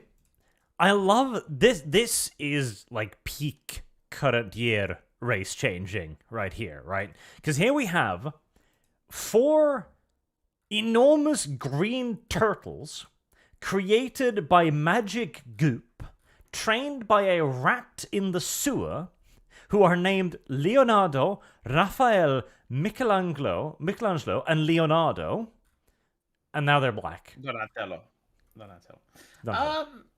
The reason that I'm not really that upset about this change, and I get why other people would be because the current culture thing, but it's like, well, they're turtles, so if you like transform them into humans, like why would be they default white? You know, like they could be black or whatever. But do I want to read human Mutant Ninja Turtles? That's the real not. question. Like the whole thing about the Teenage Mutant Ninja Turtles is that they're turtles, right? Like whatever. Like it's the thing is, like they have unironically, they have race swapped and gender swapped everything they could possibly find, and so now eventually they arrived at the mutants with the names of ancient Italians. Like it's the dumbest thing ever. Well, I mean, technically, if I remember correctly, their names were given to them by the rat because the rat actually liked those. Yeah. Yep. The rat is Asian, right? Like he was cursed to become the rat. Yes. And the turtles like were named by him, but again, like they weren't necessarily white or whatever. I mean, well, they were never any color. They were green. They were never any human color. Yeah, exactly. I mean, would you be upset if they were Asian when they were transformed into humans? No. In fact, I'm pretty sure they used to be canonically Asian. I'm pretty sure I've seen them as Asians, as like Splinter's old disciples or some such nonsense. Mm. But I just don't see the need to make them into anything, really. You know, I finally understand why social justice activists like Dev don't get upset. Oh, why? I don't have any more emotional attachment to this shit. Like they completely ruined it for me, so now I just don't fucking care. And I think like when, like literally, right? Like when you were upset on the forums about 40K and shit, and other people called you man baby and stuff, it's because they literally don't care about the hobby. Like they don't give a fuck. So I genuinely don't care about Teenage Mutant Ninja Turtles at this point. It's like do whatever. I don't care. I'm not buying it. I'm not watching. Like I can stay disinterested longer than you can stay solvent. But since I don't care, I'm looking at this change and I don't give a fuck. Well, right, and I can even justify it. It's because I don't have any emotional investment in it. Maybe something more aggressive then. How would you feel about Whoopi Goldberg as the menopausal superhero? Jesus fucking Christ, it looks so fucking bad. Holy shit. Like, this actually looks like an American comic. Unironically, like you walk into a comic book store, and you have the mangas with the Ushikushi Sakubasu that has, like, big titties and is, like, wants you to buy her. And then you have, like, this shit, which is probably, like, $20. I wouldn't be surprised. And I'm like, who buys this? Good God, like... I don't care if it's Whoopi Goldberg. The art is bad. Why couldn't you have like Whoopi Goldberg when she was younger, or like make the character appealing? No, Like no, if you no, no, remove no. the head. No, because this was a deliberate choice, you see. Allow me to, let's see here. Oh my god. Let's see, where was it? It's a hero that's a little bit outside the box. It's something new, something fresh, V, okay? It's a superhero who's a little bit older, a little bit fatter, and whose breasts might be different sizes. What the fuck are they talking about? This is literally American comics right now. Like, this is so stereotypical. It's cookie fucking cutter. There are memes on the internet mocking American art style, and they're comparing it to the Korean. And, like, Korean are making the men look like little girls. And the Americans, they're making the women look like big, burly men. Like, this is literally the meme. There's no different about it. Like, in fact, if you told me that the comic book with Whoopi Goldberg would come out, I would expect literally this. Pretty much. It's literally just Whoopi Goldberg. Like, the character is literally just Whoopi Goldberg. Except the best part is they've made her less obese. They've slimmed her up. The main problem is that people don't want celebrities as superheroes. No, of course not. Like, it's the same way I don't want celebrities in my games doing that whole face capture voice acting thing, because all I see then is an actor in my escapism. It's like, you are not supposed to be here. You're a human being. Get out of my video game. You're a little bit more purist than me, but I can understand what you're saying. The thing is, though, like, imagine a comic book with Elon Musk as the superhero. Now, I like Elon Musk, but I wouldn't want to see him, fight crime and shit. And finally, by the way, the reason she has superpowers, Avi, is because she had menopause. No. She has having her menopause, and as she was cramping on the toilet, bleeding from her cooch, something happened. Dude, you're making this up. No, I am not making this up. You're using your position of authority. It's like, I'm Arch. I know everything about guns. V does a revolver use clips. See, I'm smarter than you. Now I'm going to tell you everything and you'll believe. The way she got powers is like she was sitting on the toilet. That is our joke, Arch. Quote. We came up with that shit. She is also smack in the middle of menopause, which along with chills and hot flashes also gave her some unexpected superpowers. Arch, remember like 2 episodes ago, we actually talked, it's like, what if you get telekinetic powers while sitting on the toilet taking a shit? Well, they listened, V. They did it! Who at this comic is watching Arch? Like, who's watching the ArchCast?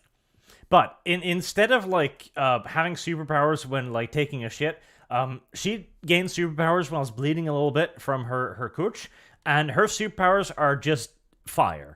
Like, the worst part is, it's not even like... Okay. If I had to make a hero that had menopause as a superpower, I was like, okay, how do you do this? Like, you gotta make it so that she can inflict great pain and, like, racking and hot flashes on her enemies or something. Something with menopause. No, her superpower is she can control flames. Like, wow, that is the most basic bitch, boring ass fucking power in the entire book. It's not even like... Yeah, it's like if you could ask people, if you had superpowers, what would you want to have? Like, probably less than 0.1% would want fire. It is the cringes, the gayest, the most... so you got superpowers... I guess like if you're like the Human Torch, and you can fly, maybe. Oh, I'm sure she can probably fly. Can she? I'm sure she basically has every basic bitch superpower in the book. Like, when she lands, does she cause earthquakes? That was what was kind of cool about the Fantastic Four, right? Because they had stupid powers. Like, the Human Torch, to begin with, his original inception, he was just on fire. Like, he couldn't even see shit. He was just like a fiery blob. The Thing is a stupid guy that's rocks. Like, Sue can turn invisible, and she didn't understand any of her powers. And Reed is a stretchy motherfucker. Like, these are pointless superpowers. but using them well, creatively, and together made them into heroes. This bitch, she sat on the toilet and was having a good old little scream and a dump, and then she controls fire. Like, did you know that the thing recently was told to be to have his privilege to mind checked? his privilege? Yes. Yes. Like I'm looking at it and I'm like, but why? Put it in the link channel. Let me see if I can find it, because it's God. All right, hold on. Give me 2 seconds to skip the commercials. What other superpower should we invent, Arch? Now that comic book pro writers are watching our shit. In the meantime, I also just want to point something out here. Okay, I know a superpower, Arch. Okay. So listen. Okay. During sounding, he actually gets the ability to read people's minds, but only while someone shoves a number 2 pencil up his pee hole. It's like a superhero power, right? And somebody else has to do it. And it has to be a new person every time, otherwise it doesn't work. Because then you've got to explain to this. Like, you bring some dude into an interrogation room, two-way mirror, and there a man sits, and he's naked from the waist down. And the officer is just like, listen, I could explain this to you, but all you really need to know is you need to shove this, holds him a pencil, down his pee hole. It'll help us in this criminal case. No, listen. The more pain he experiences, the more accurate the mind read, but like after 10 or 20 soundings, the pee hole becomes so large he doesn't experience pain anymore. So he needs to go to a doctor in order to stitch his ding-dong back together so that the next sounding actually hurts. That's quite the power. It would be very interesting if... who made the comic for The Change, right?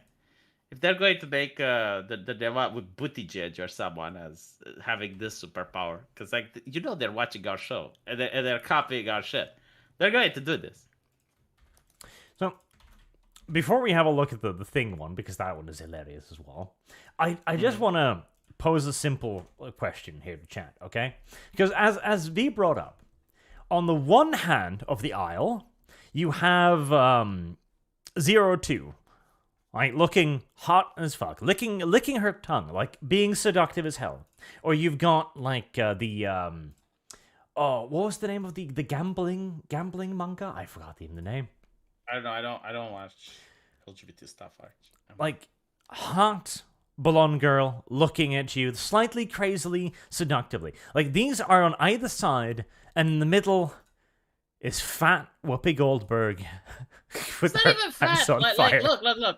Look, if you erase the face from that drawing and you put the face of a man, it now looks like a Blade superhero. Like if you put the face of Blade on Whoopi Goldberg, it literally looks like Blade. It kind of does. But like nobody is picking up this comic. Nobody is looking at manga sat next to this thing and thinking, oh yes, I'm going to get the Whoopi Goldberg one. You know how they sell it? How? They go to a library, to schools, and they're like, so do you want to buy 100 of our copies? And they go like, yes. And that's how they sell. No, I'm not kidding. That's literally how they sell it. Well, that would be one strategy, at the very least. Like bypassing the consumer. They go to other places that are staffed, like usually government, right? They get taxpayer money. And they're staffed by social justice activists. And they're like, okay, so we're going to give you like 100 copies of The Change. And they buy them. I want to point out that The Change is also in reference to the fact that she literally had a change while sitting on the toilet. And she changed. There is no fucking way that's part of the lore. Like, I can understand the menstruation part, but like, was it literally on the toilet that things caught fire? Yes. She was sitting and working through her. She was working through her problems, and then the change happened. The change. I refuse to believe that this is literally in the comic book. Capital C, change V. I will look. You know what? You're actually making me buy issue number 1 to review it. On the bright side, Seeing as They've it's actually probably spent going to one cost like $20, all you will have at the end is change. Can I get a refund? Maybe that Is will it be like- the point of the book. Like, you bought this overpriced piece of garbage. Now you have change. Enjoy. How much does it cost? Like, someone from the chat must know. I love it.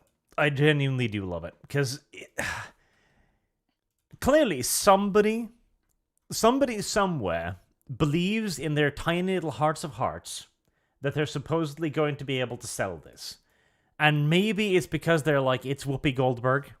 But again, just look at these 3 covers side by side, and nobody's gonna tell me that this is going to sell anything. You know what's interesting? They probably had to give money to her so that they can use her image. Oh, absolutely. I guarantee you she got paid for this, no doubt about it. Yeah. Well, on the bright side, it's another enormous flop for the comics book industry, which is good. And universally what do you beneficial. think she's fighting, Arch? Like, what do you think she's fighting? Because they can't have, like, bad guys. Because, like, in Chicago, I'm whenever sure you have, like, a she's fighting racism and bigotry. I mean, probably, right? Because, Yeah, like, whenever probably. you have, like, a mugger or a robber, like, you have the LA mayor coming up and saying, well, you know, it's not them, it's society. And I'm thinking, like, yeah, there was, like, this other lady from Marvel, which literally said that, like, before Daredevil tries to stop a crime, like, if Daredevil sees a mugging, before he tries to stop it, he's, like, wondering what positions of power and privilege are the victim and the perpetrator. Like, unironically, that was a Marvel writer that said that. And I'm like, okay, well, this is why you can't write good shit anymore. Like, if Daredevil has to stop and wonder, it's like, okay, well, what are the skin colors of the people involved in the mugging? And then there was, like, another comic with Batman. Like, Batman is during, like, an Antifa-style riot where people are looting and shit. And he's like, I'm not going to blame them because these are, like, people that are suffering, and the real problem is the people at the top. So, like, Batman is actually looking at people stealing TVs and shit, and he just refuses to fight them. Yep. Like, he that's doesn't the engage quality writing. because Yes, that's the they're quality writing at these, you know. they're not criminal enough for Batman anymore. Yeah, it's like literally you're telling. Not to mention, like, Batman actually lost his parents due to a mugging, right? Yes. Like, it's not. It's not like he would look at it and he would be like, "Ah, yeah, well, you know, like these villains don't matter." He will now, because he has been educated on power and privilege, V. It is what it is. I mean, again, we can stay disinterested longer than they can stay solvent. Shaker Silva says, pay your respect, this man made Samurai Jack, in reference to the ginger side one. That is correct. That man was once great. Once. He is now a broken husk of what he once was, who sacrificed everything he had worked on for 20 years to get it animated for Cartoon Networks. What man's previous achievements speak well of his previous achievements, not of the man he is today. Marty James says, Santi is the tool of oppression. We must check mental privilege. Neurodivergence is now the virtue. That's true. Neurodivergency is beneficial for you and me. In fact, we're going to start forcing people to become neurodivergent. I wouldn't be surprised. But like 1917 says, Hail Arch Christ, our Lord and Saviour, and hi V. Hello. Fuzzy Thinker says, if you want grim, dark, and edgy, then play Fear and Hunger. You can stream it with the censor mod, which removes the dangling bits and the crepes. Fear and Hunger. No clue. Sounds scary. I don't know if I like scary. I hope you like my game. I'm making horror art. It's going to be scary. I don't know if you're making horror V. Oh, It's yes. horrifying. Oh, we do have to have a look at the Thing one as well.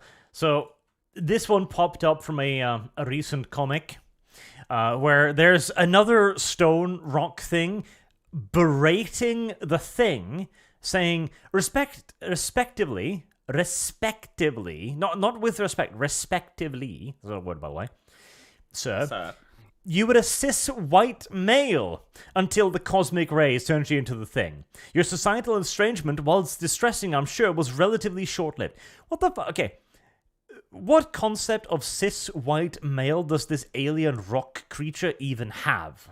Like, why? This is the what hell? I was. Yeah, this is what I wanted to ask. Like, the word cis doesn't exist in the Romanian language. I'm pretty sure it doesn't exist in the Chinese language. Like, cis is an English thing. I'm curious, like, if other languages, like German, for example, if they just don't flat out adopt the word cis into their lingo, because they don't have an equivalent either. No, because it's stupid. Like, it's a rock alien. Like, she has no concept of cis or white males. She is green. These days, you're a world-famous superhero. You've had your dalliances with models and starlets. You're currently wedded to a 2-time national winner medal of the arts winner. I was born like this and abandoned in a dumpster as an infant. I lived in the wild like an animal until I was 10. False equivalencies help no one, sir. Thank you. So, first of all, I mean, maybe she's not an alien. Maybe she's a human that was born like this. Is this what we're talking about?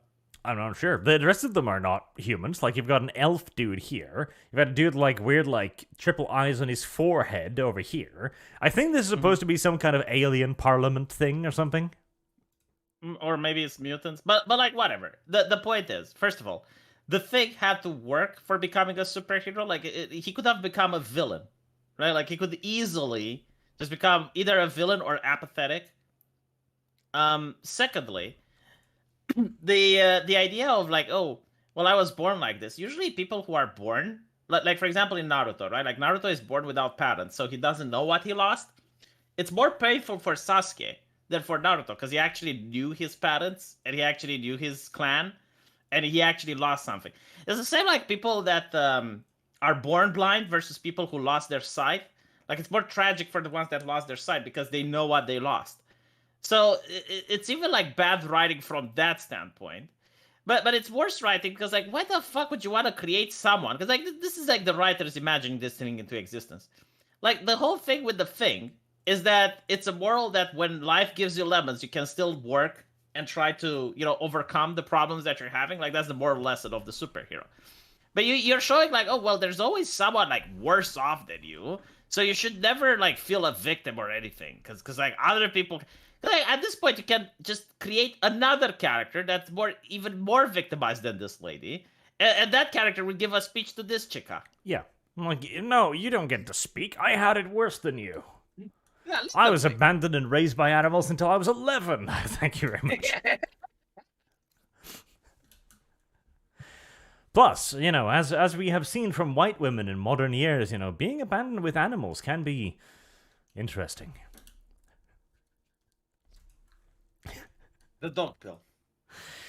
It is awful, and it is current year bullshit. Now, to wrap up our topics for the day, we do have a good piece of news as well. The Rings of Power has been abandoned by all of its writers and showrunners, who will not be on set for the remainder of the filming of season 2. Huh. Because of the Writers Guild of America strike. Like, see, the problem with this is not really good news, because now when it bombs, they will say, well, it's because the showrunners weren't on set. True, but let's see. This is the show's only chance to maybe be alright. Like, if we suddenly see an uptick in quality in the last, like, 2 or 3 episodes, we'll know why. And also, all of the goddamn, like, late-night host TV shows are off the air. All of those little shitty comedians and supposed commentators of the mainstream media have disappeared. Because they were never actually commentators. They were hand puppets that read whatever was given to them. Yes, like, the very fact that they can't make jokes without writers just mind boggles me. Like, can you imagine? Like, okay, I can imagine why you would hire a writer, right? Like you have a lot of money, have a lot of time, and you're like, okay, maybe I can make my content a little bit funnier. Like, I'm a hilarious person, but like, you know, like another person making some jokes, that's fine.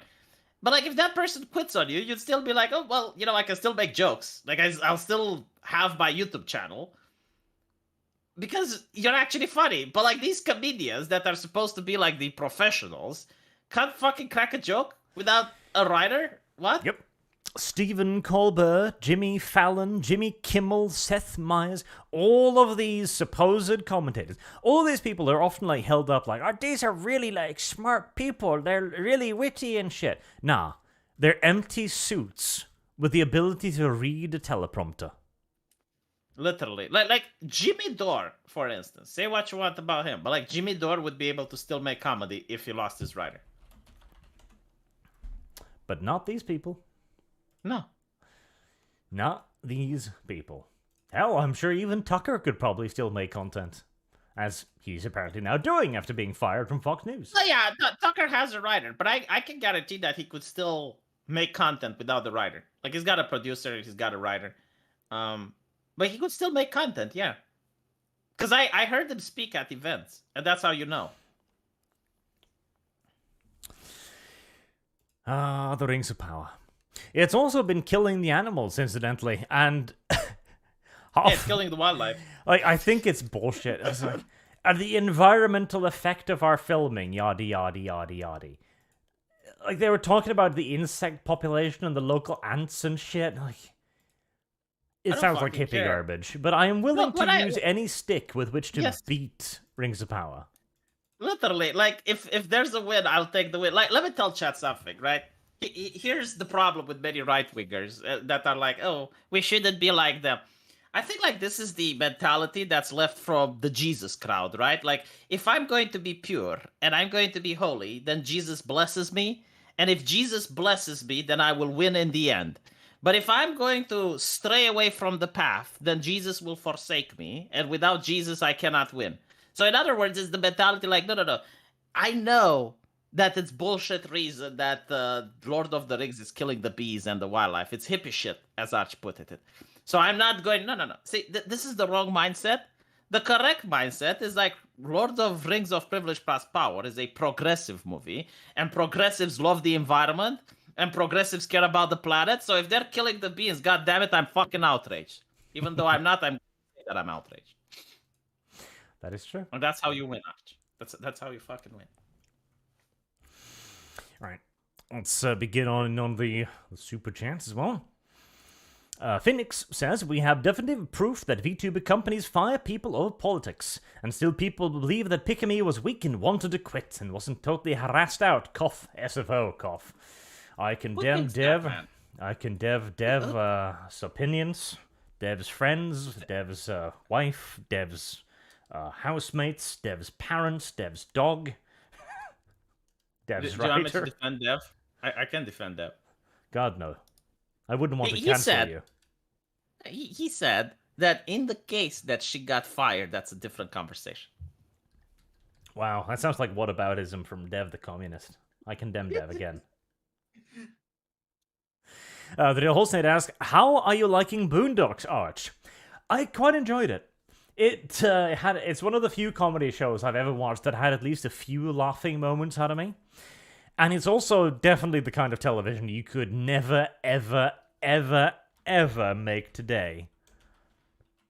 It did make me very susceptible to using the N-word, though, which is not good, because I'm easily impressionable when it comes to these things. Arch, I'm going to take a tinkle. I'll be back in 5 minutes. All right, N-word. The Boondocks is pretty good. And Uncle Ruckus is absolutely my favorite. He is hilarious. I love him. And he needs to be in more shows, but he will never be. He's gone now. Dead forever. Mr. Frenzy says, Arch, Age of Wonders 4, yay or nay? If you're over, like, 28 or something, no. Because you'll probably just view it as really, really bland. If you're under the age of 28 and you haven't played a lot of fantasy, then yes, because you'll probably think it's great. Marcus James says, V, you forget how we define women now? That is true. The definition of women is a loose one and ever-changing, just like most women. Haha. Maranga 2 says, we need another ArchCast with the Outer Circle discussing the old world releases.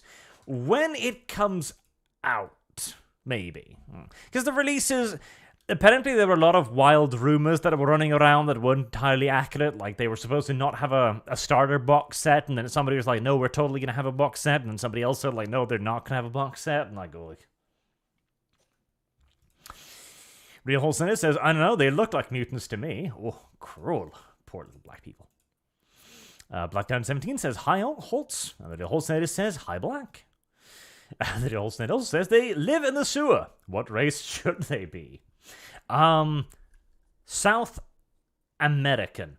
Yes, like those undiscovered Indian tribes in the South American jungles.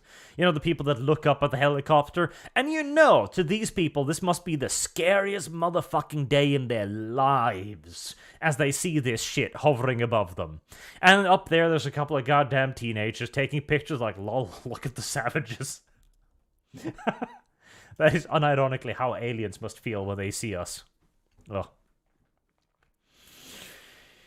Shout out to the Yin Yang says, OpenXCOM is a version of XCOM that can run natively without assistance. Oh, and the comics mentions hologram, so it seems to be a disguise. Well, it had something to do with the whole Power Rangers power nonsense thing, so it's supposed to be reflective of their real selves, or derpy derp derp derp. Charon5582 says, Barra trauma in 30 minutes. Or more than 30. Yes, Teenage Mutant Ninja Turtles, yeah. Like, they live in the sewer. They do. And then when they change to humans, they choose to be black. Yeah. Well, no, they didn't choose to. The progressives elected for them to be African Americans. Well, no, I mean, like, the machine, the holograms, right? Like, I think they had the choice of aesthetics over that, so... Are you suggesting you did a smell test or something? I'm suggesting that the progressives didn't think this through. I don't know. The progressives think so many things true. Well, it's the usual, you know, they take a character.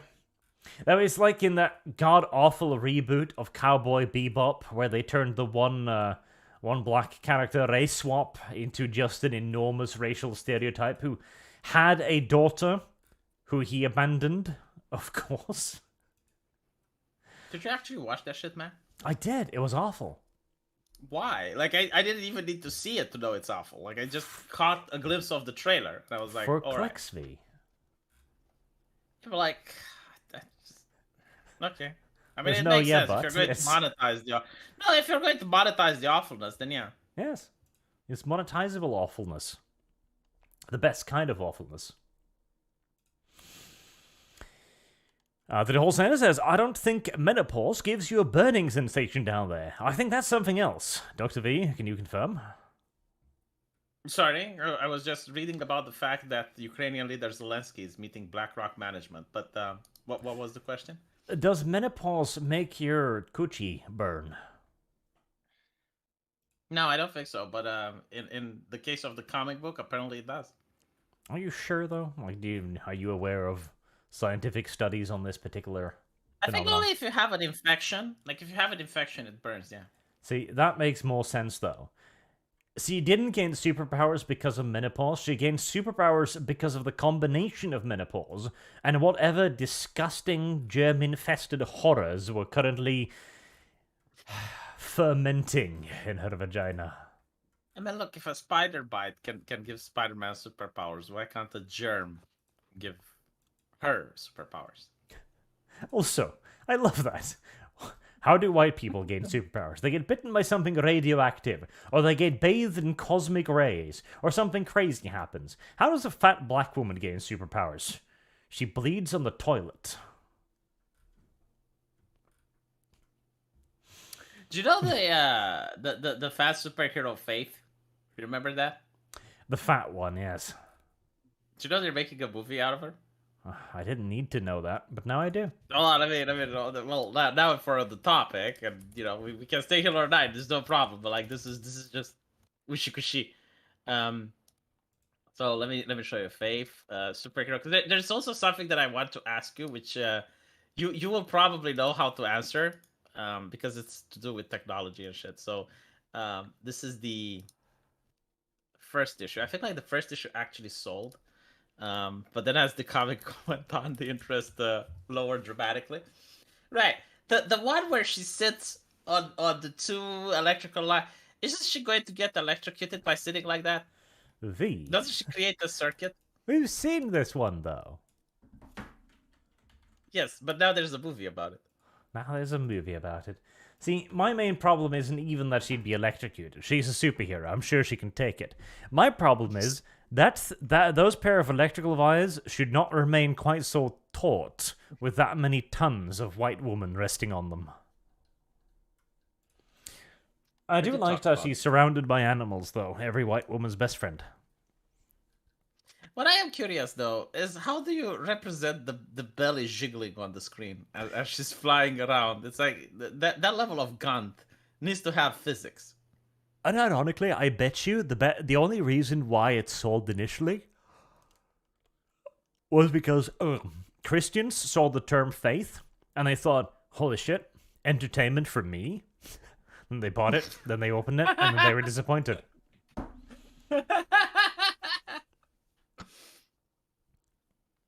Why did the... What are those, though? Pigeons or crows? Pigeons, obviously. Hmm. Yet again, though, chat. Like, I have to say, these covers, or the manga covers, like, it's just... But, like, the pigeons would be asleep at that hour, because the moment it gets Not dark... with a fat chick sitting on them.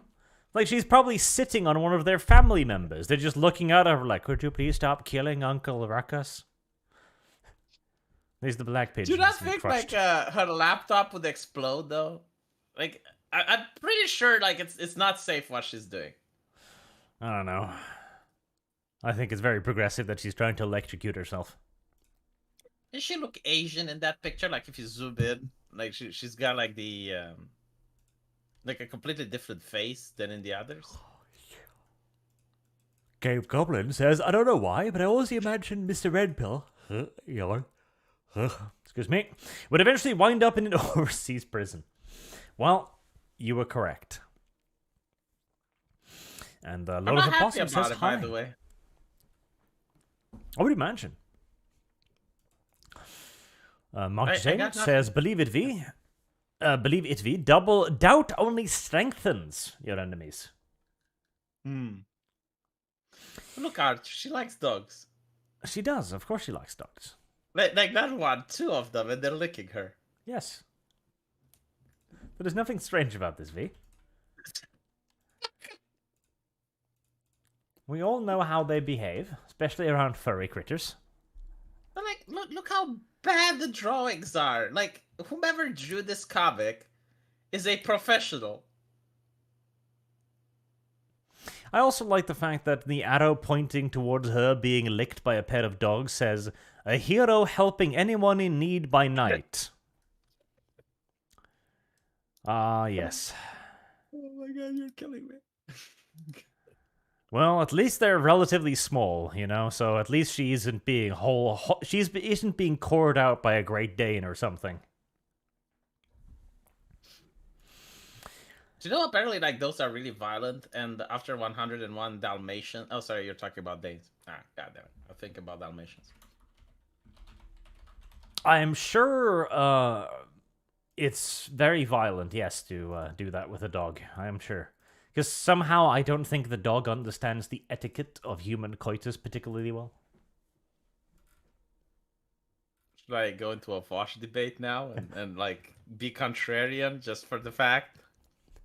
Are you going to argue that dogs do in fact understand the etiquette of human coitus?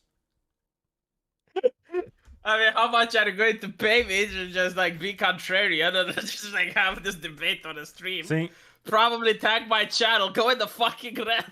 I'll just bring up the counterpoint of that guy who was killed at the last horse brothel in Washington, D.C., and he was the reason why it was shot down. Well, look, all I'm saying is that at law school, we actually did a proper university, and they told us to debate both sides of the argument.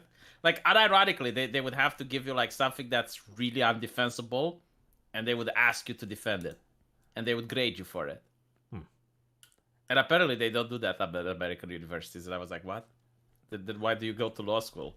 Like, how are you going to defend a pedophile? Like, if you're a lawyer, right? You have to be his lawyer. Like, how are you going to defend your client if you can't like make the argument for the opposite side? Like, what the fuck?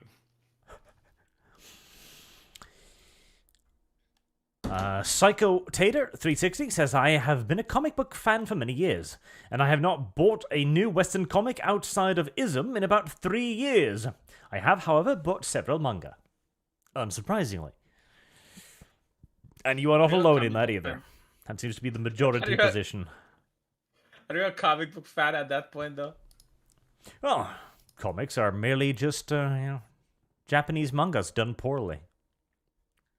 I never understand like how the Japanese manga is objectively worse than the comic book. Like objectively, it doesn't have color.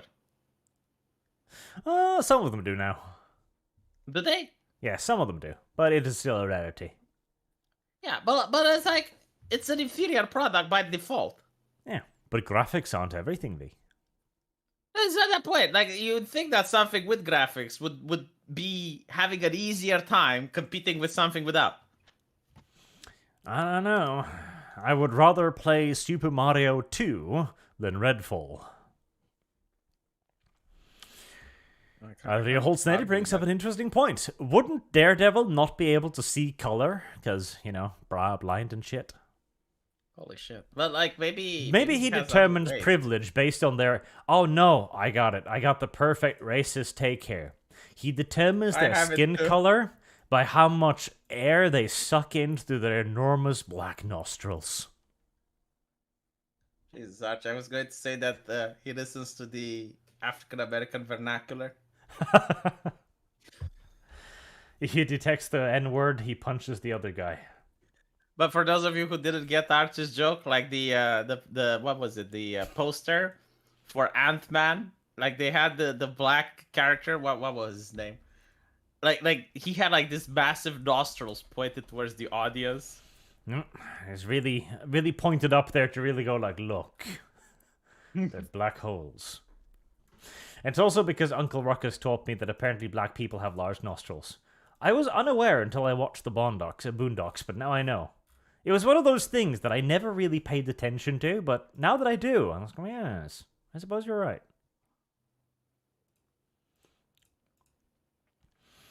I think like Daredevil can actually like tell the individual person just by walking, so like he would probably be able to know. Mark James says, stopping a crime is illegal in New York City, as one veteran is about to find out. Do you know what's interesting? Like, there were like 3 people that partook into that, and 2 of them were people of color, but the newspaper are always cutting them out from the picture by zooming into the Marine.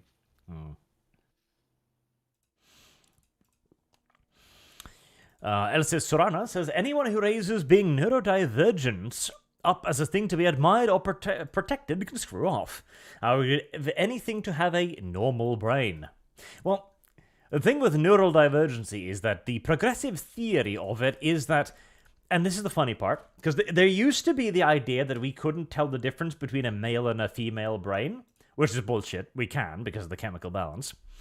But it was the idea that everyone's the same, everyone's equal, back when the progressives were still for equality, back in the olden days. But now, the idea of neurodivergency on the progressive side is that every single person's brain is different. And that's why we're all different, and that's why we're all normal being different, you see. Because if every one of us is different, then there is no norm. There is no standard. There is no baseline. We're all just equally kooky. It's a wonderful idea, is it not? No. Okay. I like the concept of normal. It's important for science. Like for example, right? How do you determine if someone has high blood sugar?